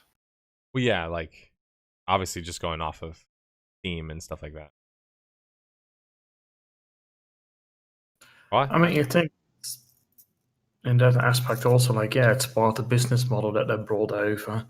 But I also think looking at those games and having tried like to play a couple of those, I think there's a certain appeal to it because they look very pretty. But for quite a lot of people, when you go in there and it looks very pretty, but it doesn't feel, like we talked about, it doesn't feel like that world that you really desire, like this different place. And I think that's what games, in the Western MMOs in the past especially just managed to do much better. And I think the fear, maybe, that this, invasion, so to speak, of these Eastern MMOs now that is slowly starting to die out, it may actually get some companies in the West be like, you know what, maybe it is actually interested in making an MMO for our audience again, because it is clear there is an audience here. They are Right. they are after the game, but none of these imported games are really working out in the long term. Like, yeah, some of them make some good money for a couple of years, but all of them are dying out relatively quickly. Yeah, I think that's a good point. And it again, it just always reminds me of the point that I heard from Chris Avalon of that so many of these companies, the problems that they create are essentially because they're thinking about short-term profit, not thinking about long-term profit. Because if you really cared about money, you would focus on the long-term profits. They're always better. I mean, when it comes to investments, is it fun to put money into like a, I don't know, a Vanguard fund, a mutual fund? No, it's not fun or sexy. You're not going to get some big return, but you're going to get a return. So it's like a long-term, investing versus like the short-term investing. And I think for many people, the that sweet scent of money was just too alluring early on, and I think that kind of thing is natural. Though you look at the movie industry, and it went through the exact same thing with Star Wars and the original trilogy. I mean, when blockbuster hits, like Titanic started coming out, it just changed the way that movies, were received. I mean, movies were never that mainstream before those big blockbusters, right? It's weird to think about because obviously I grew up in the age where blockbuster hits were happening all the time, but before then, I mean, blockbusters were not very common. And now we're looking at video games kind of going through a lot of the same growing pains I think that the movie industry is. The big difference is like with the movie industry, the cost hasn't really gone up a whole lot, right? Whereas video games were only astronomically increasing in prices. As people joke, in the future, in virtual reality MMOs, we'll have microtransactions in just about everything. In your cup of coffee. Yeah, I mean, the fact is, like, I know that there are those that deny that the cost of games have gone up. The point is, like, they have gone up because simply the amount of people that you need to even just create the graphical side of the game, just that alone, the amount of people you need for that has gone up substantially. Because if things get more detailed, it takes more time to build. More time means more money.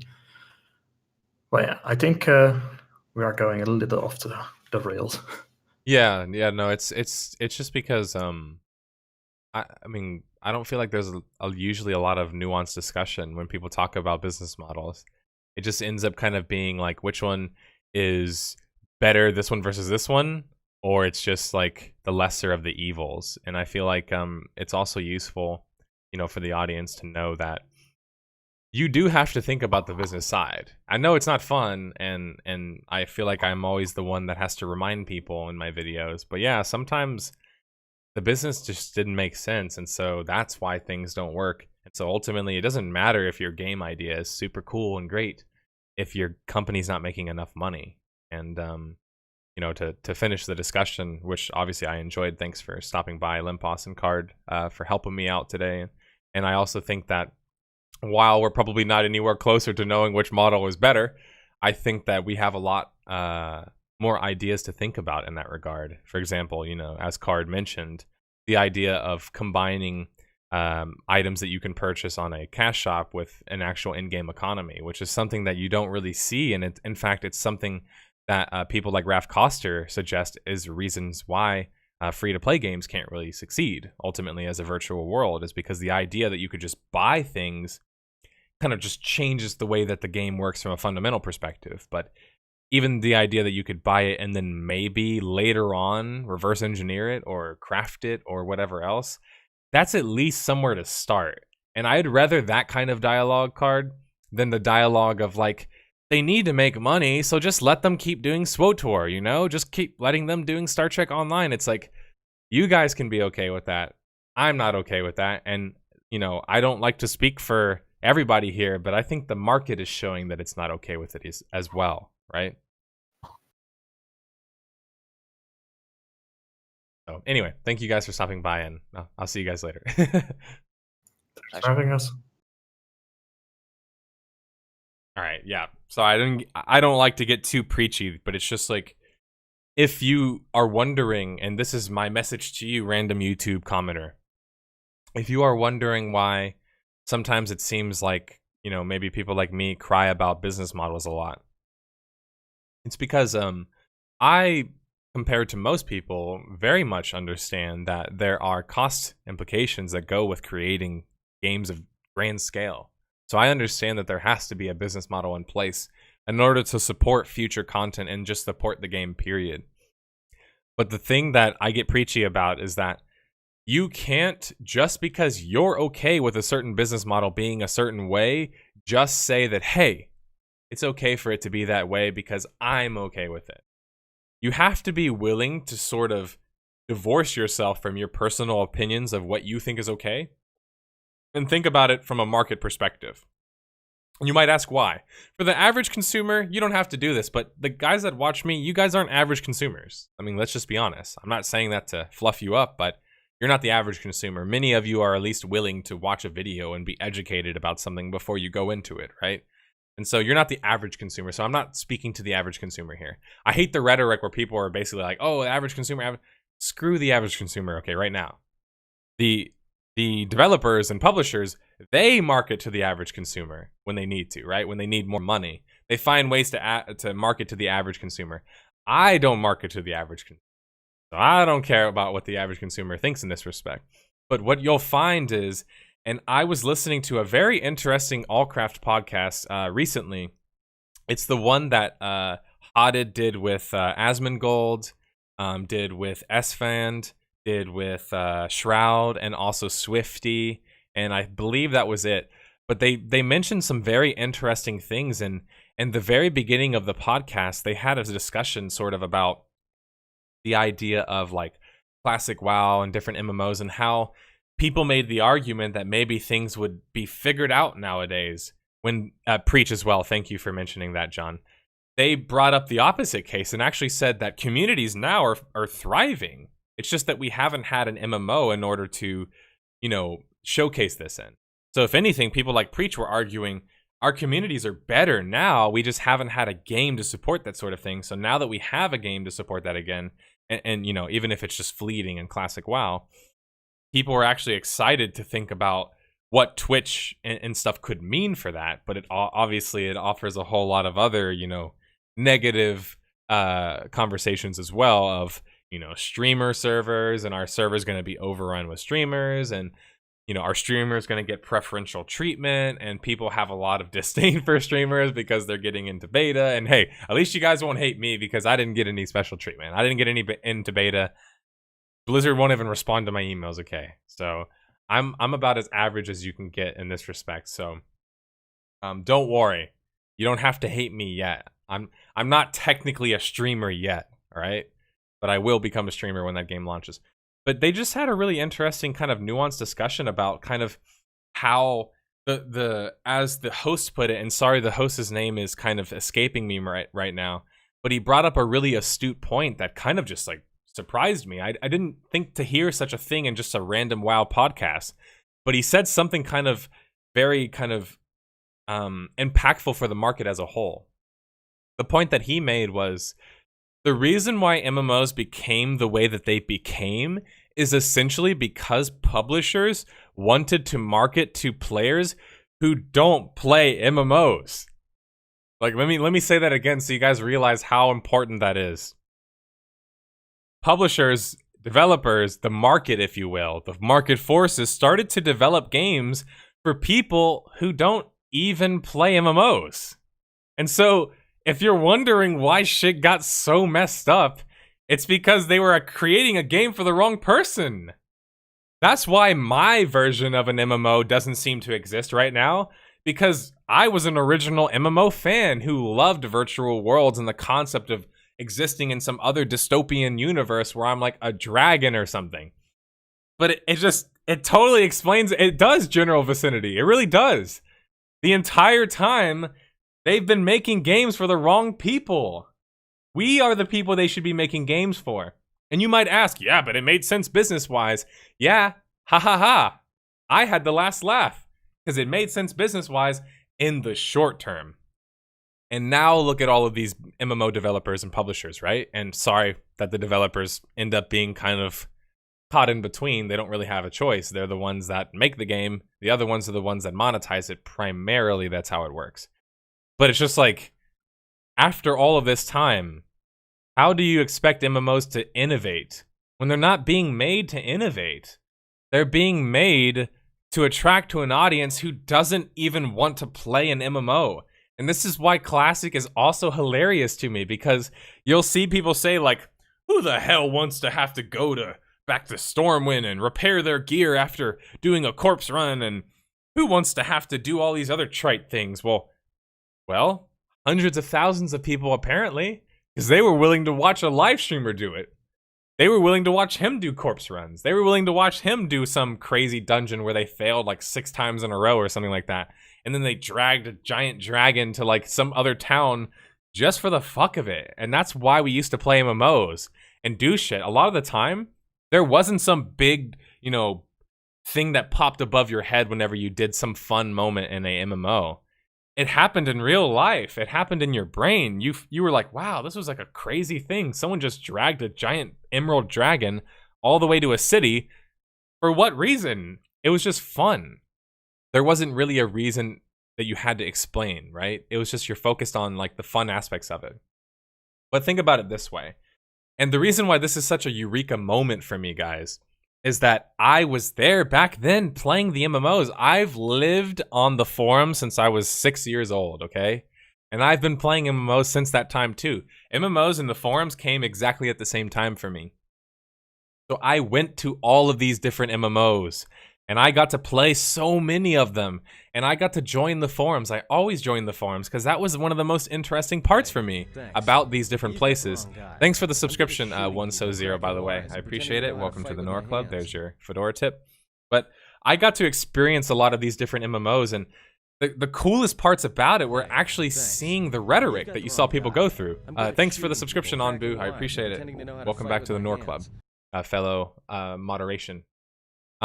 But I noticed that whenever I was on these forums, people would bring up issues and say things like, man, it's just, this encounter is too hard in X game. I'm not going to call any specific games out, but this encounter is too hard. I actually had to go and find 3 other people on my team.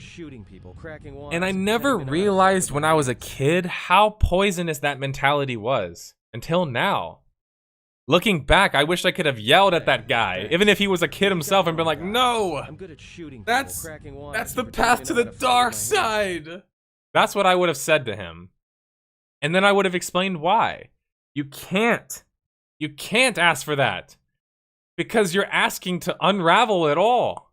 You're unraveling the whole point of an MMO, which is that it's fucking hard in this world that we exist in now to live on your own. And to get by on your own completely with no friends, no family, no community, no tribe, no guild, no group, whatever you want to call it. You can't really get by in this world by yourself, right? You have to have other people.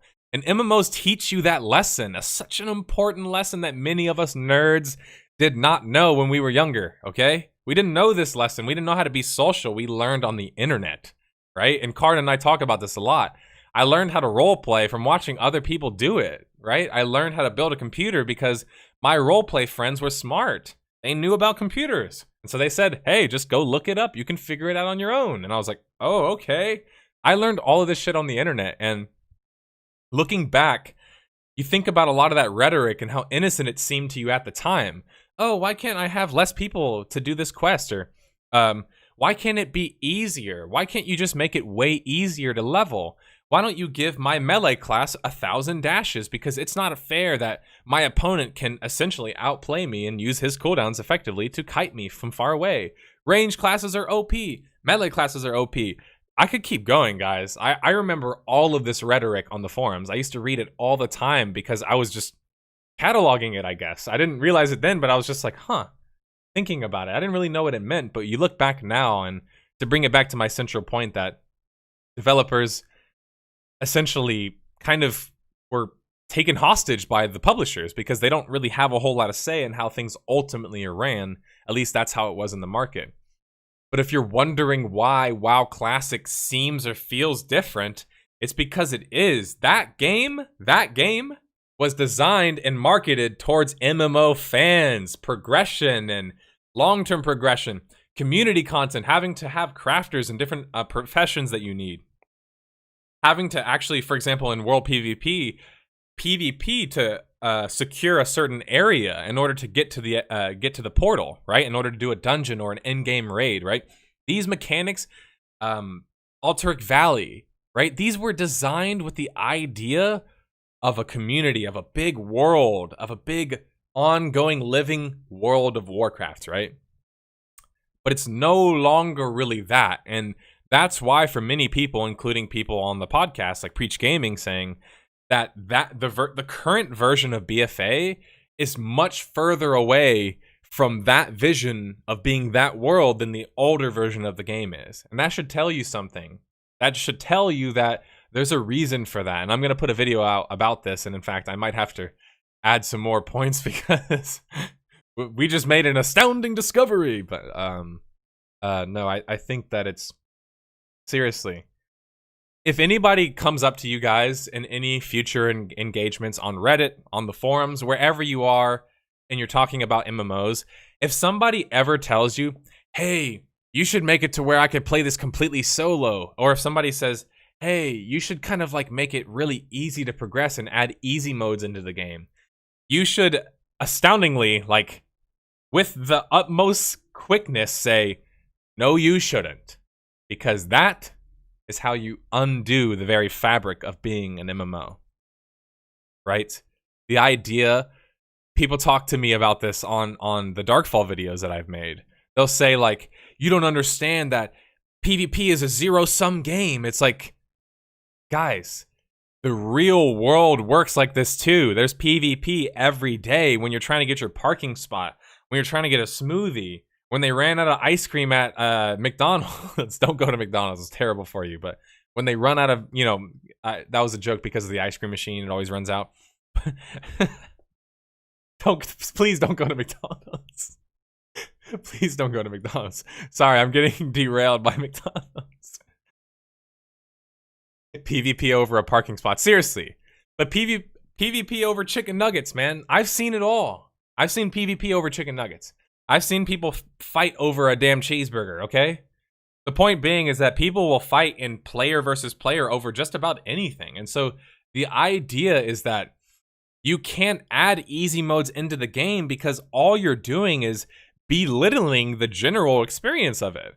For example, the reason why no difficulty modes in WoW Classic is actually better than having difficulty modes in a way, I'm not going to say it's perfect, there's problems to it, is because just like with Dark Souls or just like with Sekiro, is that how you pronounce it? Sekiro? I never remember how to pronounce that one. These games have recently brought up this exact argument, which is like, just add an easy mode. What does it really mean? Just add an easy mode, right? It doesn't change anything. It's just for me. It makes it a better game for me. Just add an easy mode. What could possibly go wrong with adding an easy mode? Well, a lot could go wrong with adding an easy mode. Your game fundamentally is no longer the same once you add an easy mode. It's different. It just plays different. You are no longer giving the exact same experience between an easy mode and a normal mode unless you properly balance it. It's hard to get that experience to be similar, right? Oftentimes, they're so very different. And that's why I think that there's problems that go into introducing hard mode raids and heroic raids and these different types of things. And that maybe it's just better to just tell people that maybe if you're not good enough to get to this content, maybe you just shouldn't get there. Because that's a life lesson. If you are not willing to put in the time to get to Onyxia, if you're not putting in the time to get to Naxxramas, I don't care if they have an easy mode. Sorry if that hurts your feelings, but that's kind of also how the real world works. That not everybody should just get access to everything because it's easy or it just should be easy. Now, of course, I'm not making any claims about politics here. Equal opportunity is what I believe in. Equal opportunity, absolutely. But equal opportunity says that you and I have the same chance at the same dungeon, right? We do. In WoW Classic, we can both try to do the same dungeon. The only difference is that how we execute it, right? How we do in the dungeon. it's different than going into a game where I can choose a difficulty level, because I'm essentially already choosing the bare minimum of where I need to be. In an easy mode, I'm saying I just need to be this good enough to experience that content. And so when I go to tell my friends, hey, I completed Next Ramus, everyone's like, wow, dude, that's awesome. Molten Core, you did all these raids? And I'm like, yeah. On easy mode.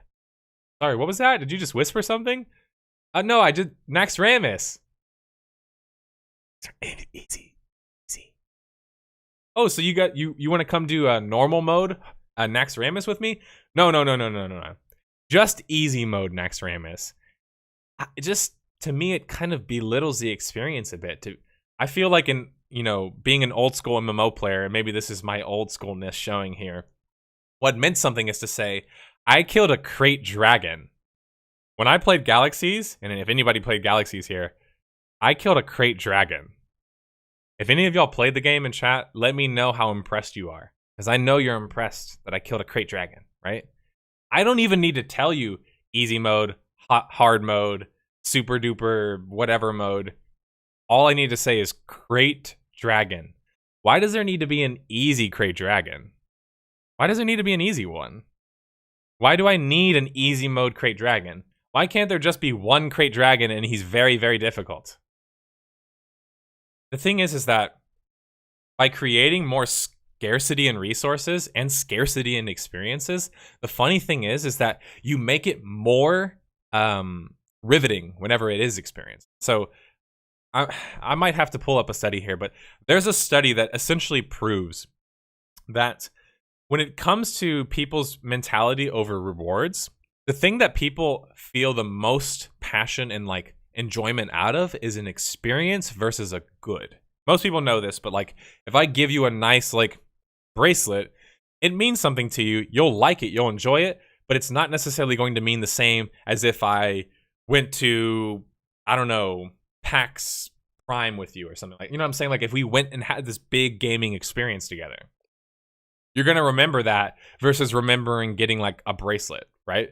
And that's just, proven with way too much scientific study to shake a stick at. But there's just a lot of evidence to show that experiences mean a lot more. And so now that we take that and we put that into WoW, we can tell ourselves the thing that people want is not the shiny achievement at the end of it that says that I did Next Ramus and doesn't specify whether I did easy, medium, or heroic. The thing that I want is the experience that situation would give me. So I want the Next Ramus experience. I don't want the easy mode experience. I don't want the hard mode experience. I just want the experience of what it means.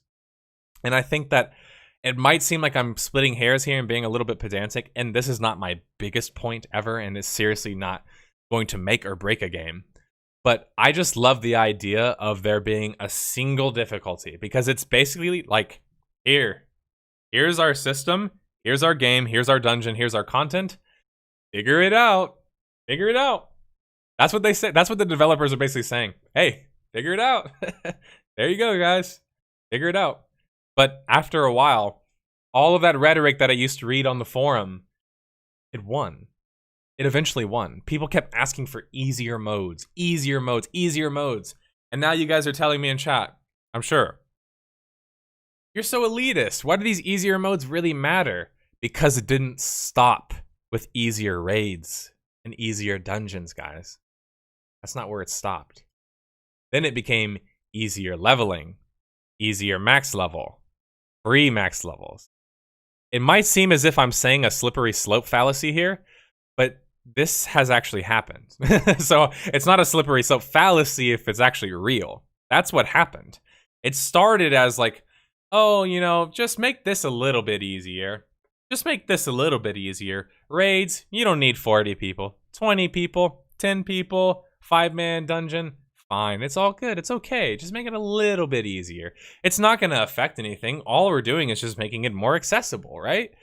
But next thing you know, people are like, how come this dungeon is very hard, but then the leveling is this dungeon is very easy, but this dungeon is very hard, or leveling is very hard. And you're like, it's because it's supposed to be hard originally. It's just that now that Wrath of the Lich King came out and everything is so damn easy to AoE spam, and grind, you've almost forgot how hard the game originally was supposed to be. And so now we've changed the identity of what the game is. Remember, all we did from a design perspective is start with changing the difficulty of a raid, right? But then it becomes like, well, now we kind of need to change the rest of our game too, because we can't just change one aspect of it. The other part gets out of whack. If it's too easy in the dungeon, the leveling experience doesn't get affected at all. Of course it gets affected.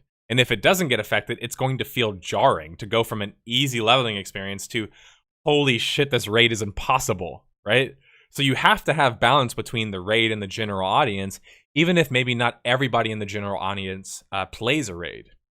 And so, yes, it was genius to make it more accessible from a business perspective, and also just a general perspective in general. I am not an elitist. I'm not saying keep people who suck from playing the game. I'm saying if you suck, learn your role within that suckiness and play the game. By the way, not everybody who's ever done a dungeon or a raid in the lifetime of different MMOs was a god tier player. They weren't some professional tier player. In fact, I know many people who have disabilities, who have physical disabilities where it's actually difficult for them to actually even use their hands, period. I've known people like this. They raided all the time, guys. How did they do it? They did it because, just like with the original idea of a raid, they got together with a group of people and were like, let's think about this. How do we beat this? Maybe we should have this kind of gear. Maybe we should have this approach. Maybe this person should move this way. That's how I think it was originally supposed to be. The problem, once again, with easy modes is once you introduce such a thing, it just becomes, okay, where does it stop? Now that we made this easy, why don't we make this easy? That's why people don't like the idea with Classic WoW of changing any kind of like balancing issues. It's because if you make this easier or this harder, it's going to affect a lot more than just that one particular thing. I'm fine with adding difficulties in MMOs as long as it doesn't influence the gear. As I know from Guild Wars 1, people will do whatever the hardest is just to flex. And that's absolutely true. And that's why, like, I like the idea of everybody has access to, whatever dungeon it is. Like, for example, if you can go through the trials and tribulations to get there, you can get there. And let's say you get the attunement, you get to the raid, and you show up to the raid, and you guys just get stomped. I don't like the idea of, as a development fix or as a design fix, of just being like, okay, we'll just make an easier one, yay. No, I'd be like, hey, so is this a learn to play issue? Maybe I could offer more new player experiences. Maybe I could try and help new players. Maybe I could release a series of guides to help players learn how to properly avoid things in raids and things of that nature. I would first focus on education. I would try and educate the audience first.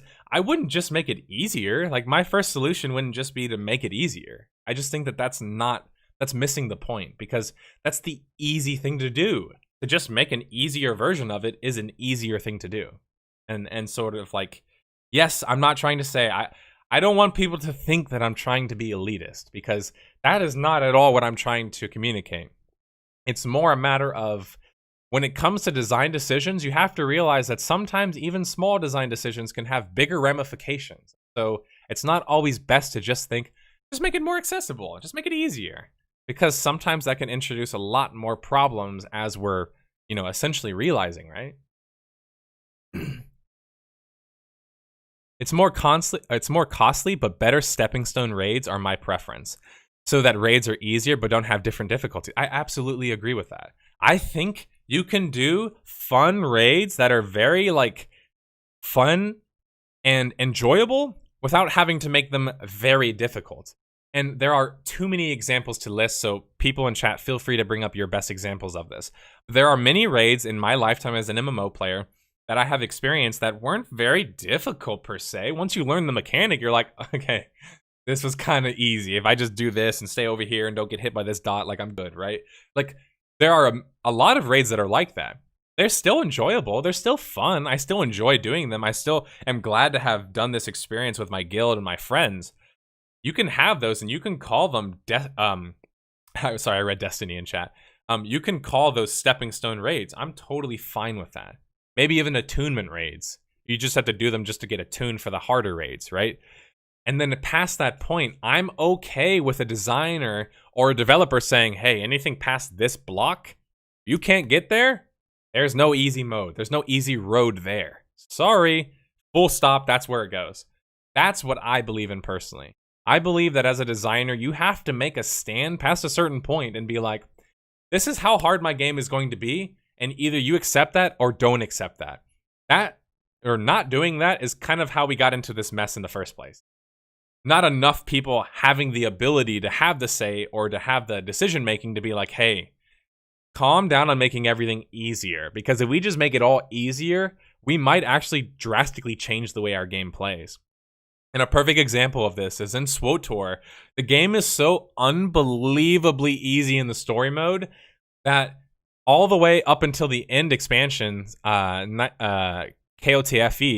that's the only expansion, Knights of the Fallen Empire, sorry, that you guys can change the difficulty in. So before that point, you're playing in a monochromatic difficulty. It is so unbelievably easy. When I showed you guys the MMO lab on SWTOR, I did one of the boss fights with my eyes closed. I'm not kidding. Like, I'm not making this up. I'm not just saying this to be funny. Like, I'm being serious. Like, I did a boss fight where I had my eyes closed. And if you saw it live, you saw me do it. I did a big boss fight that was all this build up and oh my god, like, this guy's so strong and he's a pureblood. I did it with my eyes closed. I don't know a world in which I could beat an old school MMO with my eyes closed. If I tried to play Star Wars Galaxies with my eyes closed back then, I would have died to like the third Womp Rat that I pulled. You know what I mean? Like, it's just, this is not a matter of saying it being harder is automatically better. No, I'm a big believer in new player experiences, and I'm a big believer in bridging the gap in education. But I am also a big believer that don't fuck with the difficulties. Because once you start to mess with difficulty levels, you just have a drastically different experience. And in a MMO, which is supposed to be a shared experience, it shouldn't be 3 different experiences of the same thing. But that's just my opinion. I won't rant too much more about that. I'm going to rapid fire through some of my topics that I was supposed to cover on the MMOs and the Go segment here before I open it up to you guys for the call-in segment. We're reaching maybe like 18, 19 minutes before I'm going to close things down here. So go ahead and start getting your questions in. You can @ me in chat. You can @ Card in chat if you'd like to ask me any sort of question. We mentioned this a little bit before, but news have come out concerning Phantasy Star Online 2. It's going free to play, and it's coming to Xbox One in the spring of 2020, as well as allowing for cross-platform play on the PC. For big, Phantasy Star fans, this is great news because Phantasy Star Online 2, as far as I know, has already existed in America. Has already existed in Korea for a little bit now, and a couple people have already played it. I enjoyed Phantasy Star Online 1. I very much enjoyed it. In fact, I will go as far to say that it was one of the best MMO experiences I had experienced on console at that time. And trust me, I'll make a video about it. Phantasy Star Online 1 might have not been the best MMO, but it meant something to me. And I think it was a good game, and it showed that console MMOs can work. So I'm happy to see a cross-platform MMO being put out, in spring 2020, and another Phantasy Star Online game. That's pretty much my rapid fire thoughts of that. Lord of the Rings Online put out Update 24, which is supposed to come with a new 64-bit client.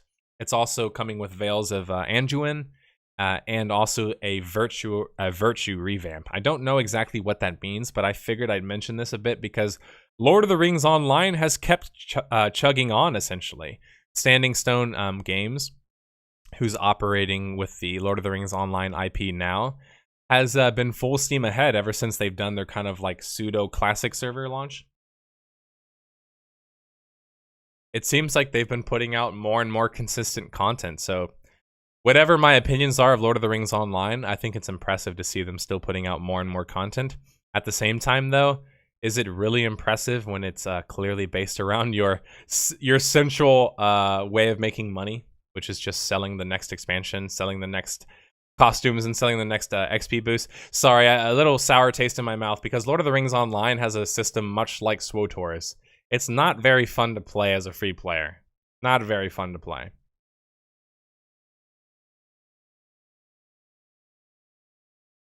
We talked about Bless Online being officially dead. I'll also just quickly, tangentially go over my, yet again, dislike for these articles about active players and wow, the players have greatly increased in this game. Okay, reminder everybody that when people post these articles that talk about players being up, they're talking about players who just essentially own the game. That's all it means. They've purchased the game and they have a copy of the game. Players in this context doesn't mean they're active playing the game, and it doesn't mean that they're paying some sort of subscription. So while going up 2.5 million monthly active users over the course of a couple months is certainly impressive, and it means that they're certainly selling games, it doesn't necessarily mean that ESO is doing like swimmingly, right? But it certainly, I think, can be used to infer that they're doing pretty well, and certainly well enough to consider themselves one of the biggest MMOs and most successful MMOs currently running.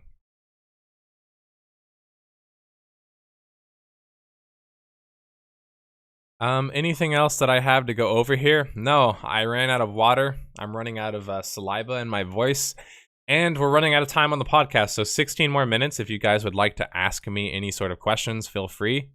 We're reaching the end of the podcast. So just a reminder, at me in chat. I'm going to go ahead and switch things over to the call-in segment. And it's live.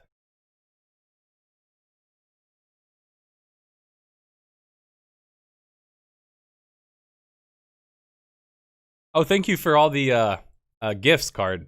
I just realized you were the one that had gifted those. I appreciate that. We're now at 31.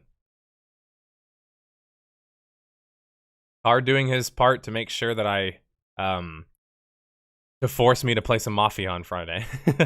I'm just kidding. Thanks for the support, man. I appreciate it.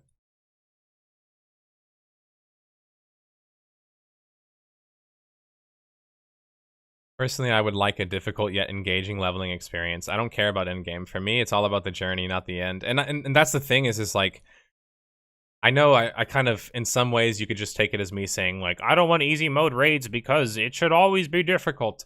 But it's more of like, in the spirit of the game. I don't want easy mode raids because I think it also just makes the general gaming experience different. It changes it, right? And so, like, I'm much like you. I prefer that leveling experiences actually do be challenging, because what they teach you when they're challenging is how to play the game properly. Yay! And so do they also possibly lose players who aren't necessarily interested in them?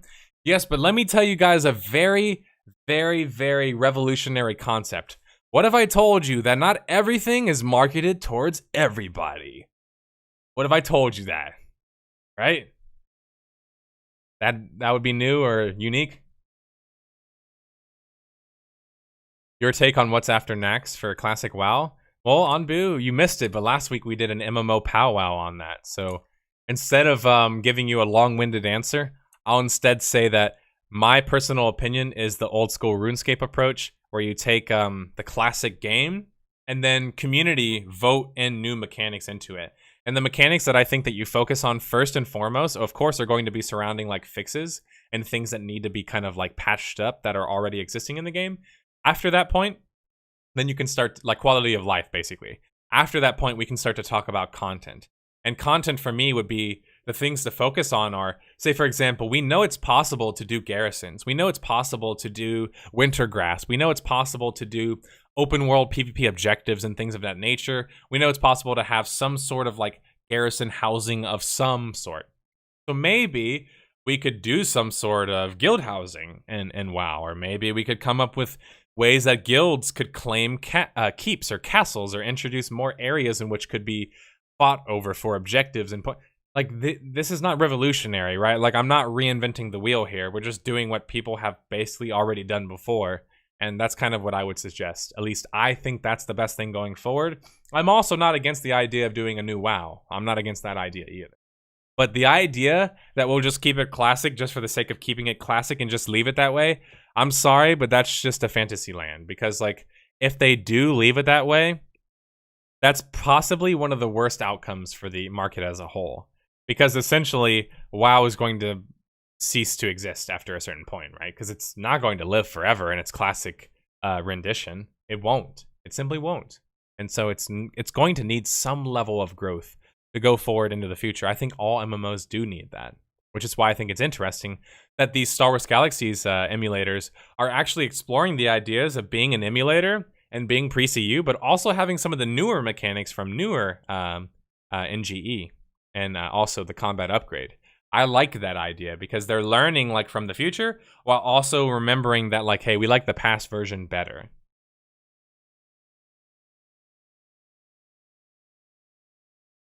Have you ever thought about making a series like Death of a Game where like a game of interest to stick with the detective theme? You mean I just pick a game of my interest and then I create like a theme, a detective theme around it? Or sorry, what do you mean specifically? Because actually, the funny thing is the intuition or the detective theme is going to be a theme in all of the characters on the channel. So ultimately, we'll all have our different, I guess, rendition of that and different way of like communicating that and different personality with it. But it's all based around that same idea of just being curious, just being interested in solving mysteries.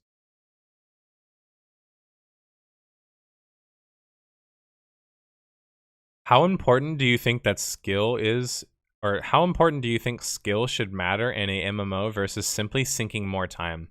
I actually, I think this is a very interesting topic that doesn't get discussed enough because we, as MMO fans, still get kind of laughed out of the room whenever it comes to like complexity and difficulty of game. And what I mean by that is that like, maybe not complexity, but like the difficulty of playing the game. Let's be honest, people don't consider us MOBAs, people don't consider us FPSs. They don't consider MMOs oftentimes very mechanically savvy, and so they don't really have a high opinion of the mechanical ability, sorry. And when I say mechanical, for those who don't follow the term, it just means your ability to do this. My ability to click really well, my ability to correct place my hand and press the right buttons, to know how to have the right rotation in an MMO, right? Or in a MOBA to have a good attack move and good movement and range and the ability to set up my attacks from long range or the ability to dive in on people. Like mechanical ability just means your ability to express yourself in the game using the mechanics, your hands, right? Whether it be a controller, a mouse, a keyboard, whatever it is. So the question of like how important skill is or how important should skill be in a MMO, my argument would be that mechanical skill should exist. I absolutely believe that mechanical skill should exist in a MMO because it's just a facet of life that you also have to kind of like support.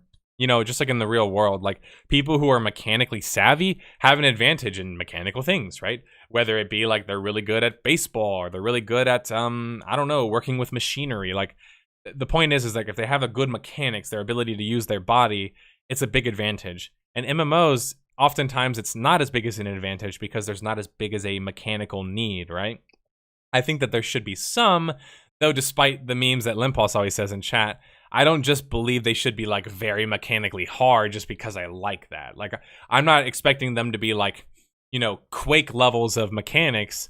I'm more expecting the idea of like, I like the introduction of new mechanics, say for example, like projectiles and having to dodge and movement and things like that, because it adds in mechanics without having to necessarily make it as mechanical as maybe like an action game or maybe like an FPS or a shooter or something of that nature. And so where I think skill primarily should be the focus with MMOs is actually knowledge. Like it should be your intelligence, really. The best skill in a MMO is just your brain. It's just your ability to make the right decisions at the right time, your ability to know how to properly go into a fight and be prepared, to have all the right kind of gear, to have all the right kind of potions, and to be prepared is an intelligence thing, right? It's a skill that you develop, but it becomes something that you develop through essentially studying, right? And knowing like what's going to put me into my best position and my best foot forward, right? And that's really about kind of knowledge. So where I think the primary skill gap in MMOs is just knowledge. It's your ability to interpret the knowledge and the data that's essentially available to you. Then I think it should come down to the amount of time that you spend into it, because most of the time those are kind of inexplicably linked, or inextricably linked, rather. They're kind of like right there. Like the time spent and knowledge are kind of hand in hand oftentimes. And then I think it should be like maybe mechanical ability, maybe the speed at which somebody can use their skills or react appropriately. I think it should go with that, and I think that that's the best kind of hierarchy, because if you make it too mechanically intensive, then your game is going to be very niche, just like Darkfall was, because the general populace is not going to be able to play it. Only a very small percentage of people are going to be able to play it. So you can't make the game too difficult in that sense. And not to mention, you have all of the other problems like tech problems, server problems, and other issues that usually inhibit the use of having like a very skill-intensive mechanical system in a MMO.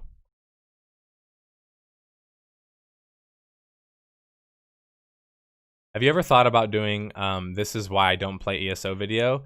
Oh, absolutely. But I think for ESO, I'm going to make it a special video.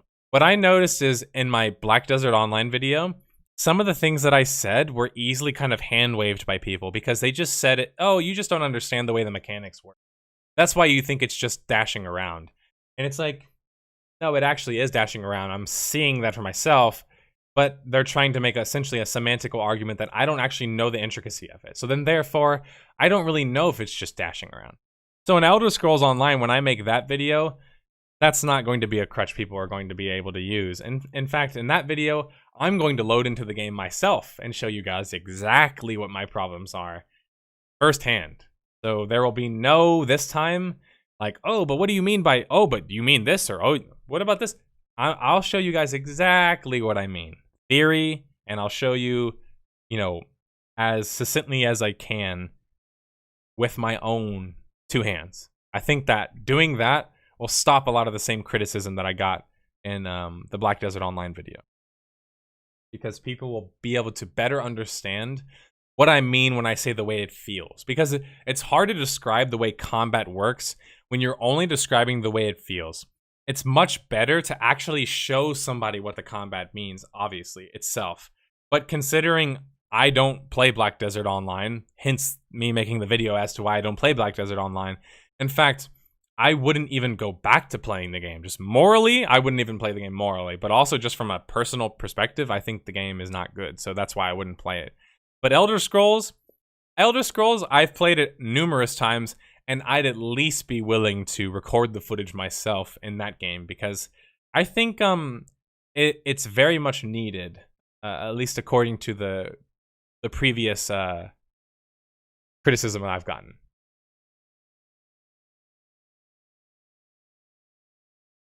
No, like a game that you think will die if it continues its formats. I think that kind of ends up becoming a thing where it just seems like I'm cashing in on like failures. And like the reminder I want to give to people is that Death of a Game is a series that chronicles the death and essentially the life of different games. And usually games that have a lot of kind of problems, maybe like publisher problems, maybe developer problems, maybe drama, maybe they release two different games at the same time.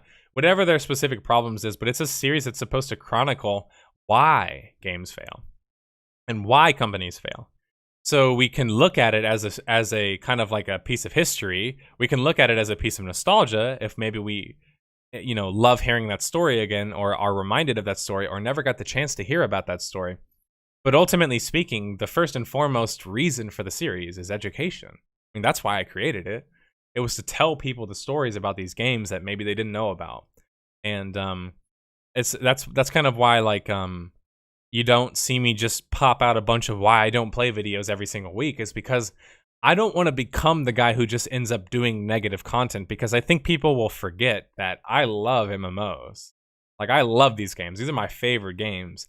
I can't sit here and talk about them for 2.5 hours if I didn't love talking about them, if I didn't love the games themselves. So I just wanted to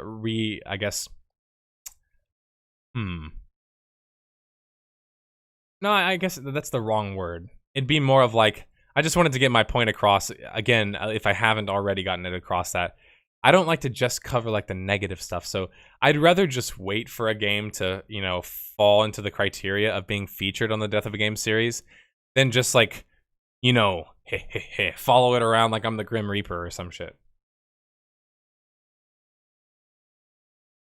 EVE Online has extremely deep mechanics and really simple inputs.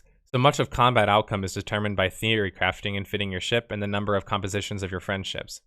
even though the input is hitting Control, Click, and F1. And looking back, general vicinity, in regards to Eve, that was my biggest regret, is that I didn't say combat. When I said gameplay, people thought that I meant like all of gameplay, when I clearly, based on the footage that I show, but also what I'm talking about, was referencing the combat. But people kind of, I get it. Like, if you allow people to misinterpret you, they will misinterpret you. So me as a content creator, if you wonder why I focus so much on the people who are like, oh, but you meant this, and they're wrong, is I focus on them because I don't want people to take my content in the wrong way. People don't consider MMOs mechanically challenging. Let's prove them otherwise. I hope to prove them otherwise. And there are many MMOs that should prove them otherwise, but in the mainstream, that's not really seen. And so oftentimes it's kind of like these days, what's considered like mechanical is Black Desert Online. And I'm just, I don't like picking on this game, guys, but like, I'm just so exhausted of having to defend the idea that Black Desert Online is a difficult game or a challenging game. I think maybe we have a different definition of what's mechanically challenging, and maybe people should kind of look up what the definition of like esport is and see what their levels of mechanics are, and then kind of like reverse engineer that backwards. And you'll realize that there are kind of like levels to this shit, and people can play games at like a really damn good level. Hey, what's up, Doom Black Dragon? I really hated the one Tamriel update. A crab is more powerful as a Jamora in Cold Harbor due to the level scaling. And it wasn't just the level scaling. For me, the reason that Tamriel Unlimited both was like the birth of that game in a way, right? Because it kept it alive, but also the death was just like, I wanted to tell these people, I realize why you guys did it, but do you understand what getting rid of factions does to your game? Like, do you understand what it does? It kind of trivializes the whole world. And that's why I could never get into that world or universe. It was just like, when I created my Altmer character and I just load into like Morrowind, I'm sorry, it's just too jarring for me. I'm just like, why am I here? That's my nerdy like answer. Do you plan on doing a Death of a Game on a MUD? I think so, but just so people understand like the problem with multi-user dungeons and kind of classic contents and classic MMOs such as Meridian 59 is that they're not really like popularly known. Like, sorry, more correctly put, they are not mainstream, right? Meridian 59 is not a mainstream MMO. Is it technically one of the oldest MMOs? It actually is. In fact, it's one of the first 3D MMOs ever, right? It has some level of 3D to it. Is it a full 3D MMO? Technically not. And is it a commercial 3D MMO? No, it's not commercial. It was not commercial.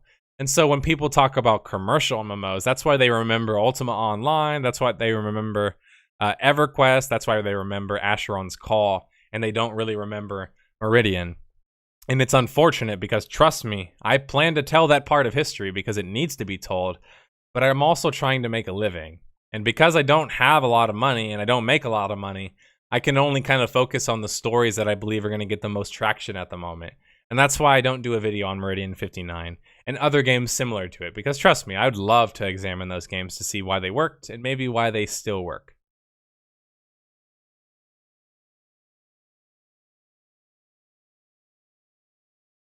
Have you thought about doing a mechanic I would like to see in a MMO series where you would highlight a mechanic you would like to see in the MMO space? For example, I would love to see survival mechanics in MMOs. You would be able to remain positive then. That's a good point, and also astute thinking, because that does go around my whole idea of I just don't want to be too negative by making it a matter of like, what would I like to see? And there's a lot more analysis that I'm going to do in regards to MMOs, I think from a design perspective. So maybe it'll be something along that line, and I'm not sure what to do, but I will say that Mark Brown's Boss Key series is something that I want to do with MMOs, something of that nature. So I just have to kind of figure out, obviously, the theme, what I would name it, and then how it would kind of look and come across. But it is something similar to Boss Key. Sorry, I'm running out of saliva here. As I said, I ran out of water. I'm doing good, Black Dragon, besides obviously running out of water. The solo quest bosses in ESO all have 100k health, which I can almost one-shot. Man, weird. That just seems like some bloat. I was mostly joking about a death of a game on a mud, but now that you say that, it does sound like an interesting idea. Death of a game adventure quest? Oh man, that would be an interesting one. Muds were a fun thing though. Yeah, and it's a shame that they don't get more, You know what? There's a damn good mud that I think we've played before. It's called like the tabletop game. It's basically like a mud, and it's pretty damn fun, even in this day and age. So maybe they're not necessarily dead yet, but they're just obviously, you know, not going to get the same hoopla that they used to get back when they were kind of like the only way you could play games. Well, the faction thing was bad from day one as they put the Dark Elves with the Argonians. Yeah. That one, I've already complained about that one, so I won't even go over that one again. People might tell me that I'm unrealistically optimistic, but I have a dream that one day gaming communities will group up to say the publishers, if you don't give us good games, we're going to create our own. And I think that's basically what's largely happening. If you look at projects like Oath and other projects on Kickstarter, many of these are started by passionate MMO fans where they're essentially tired of getting the same old shit. So they kind of had to be like, you know what, let's take matters into our own hands, which just took a long damn time because it's hard to raise that much money. But I realized I've already gone over the amount of time that I typically like to go over by 5 minutes. Actually, no, 15 minutes. No, I haven't gone over 5 minutes yet. Sorry, I also forgot that I let it run for 15 minutes before we started the podcast. So I'm technically not over completely yet, but I'm actually right on time. 15 minutes subtracted by, 35 minutes subtracted by 15. 2 hours and 20 minutes is usually where I like to end these things. My words are barely working together. I'm tired and I ran out of water. I think the rants took all that last bit of energy out of me. So I like to thank everybody for stopping by today to watch the podcast. Thank you all, of course, for watching this episode 37 of 6 Pixels Under. I had a great chat with Limpos and Car today about business models, and hopefully we can chat more about that sort of stuff in the future, and I will update what the next MMO powwow topic is going to be by Wednesday, as I said before. And lots of good discussion today. Man, there's just so much to go over and so much that's left unexplored in the realm of MMOs and just gaming in general. And so it's always exciting for me. I love doing the podcast even when I'm exhausted because you guys refresh my ideas, you know? Like you start off my week with like, now I know what I'm going to work on. Because I don't even need a planner. You guys kind of plan things for me. You're like, hey, maybe you should do that. And it's like, yeah, maybe I should, right? You know, you think about like Rippies and even like Limpos, despite kind of his memes and stuff about the whole term idea. But like you guys helped me come up with the idea of doing a term series. You know, like y'all were a part of that. You guys helped me come up with the idea of doing, you know, a big community and live stream for WoW Classic whenever it comes out. Like that's why I'm doing that now. Like in large part, without you guys, there is no me. There is no content creator. So I know it's sometimes easy to forget that because maybe I don't always respond to your message.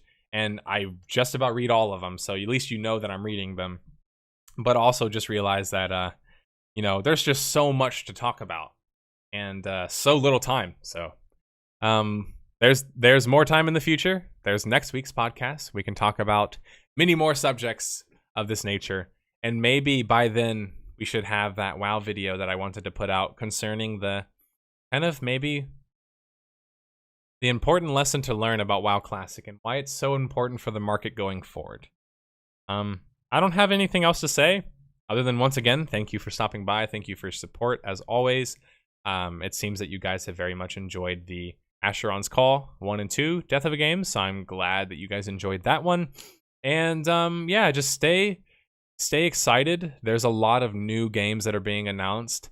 Stay vigilant, though, because remember, a lot of these will show you very fancy trailers and very fancy gameplays that are all doctored up. Just remember that nobody's forcing you to part with your money. You force yourself to part with your money. So you are in control of your own destiny with regard to your checkbook.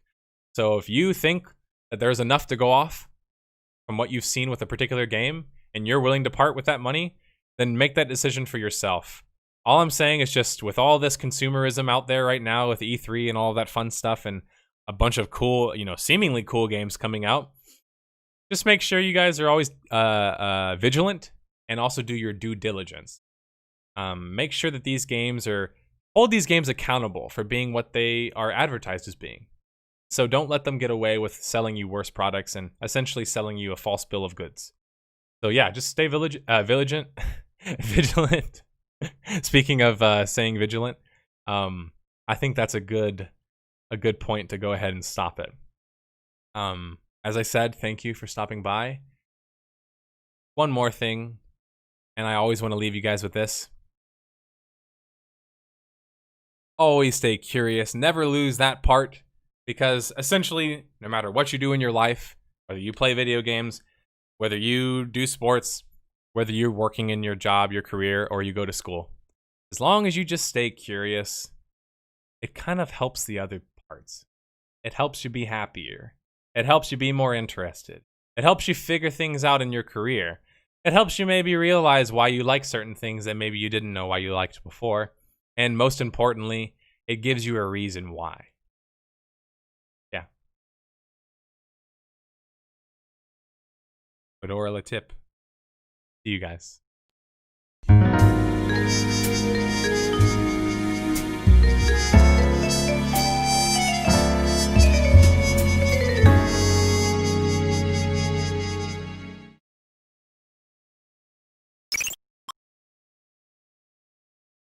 Just kidding.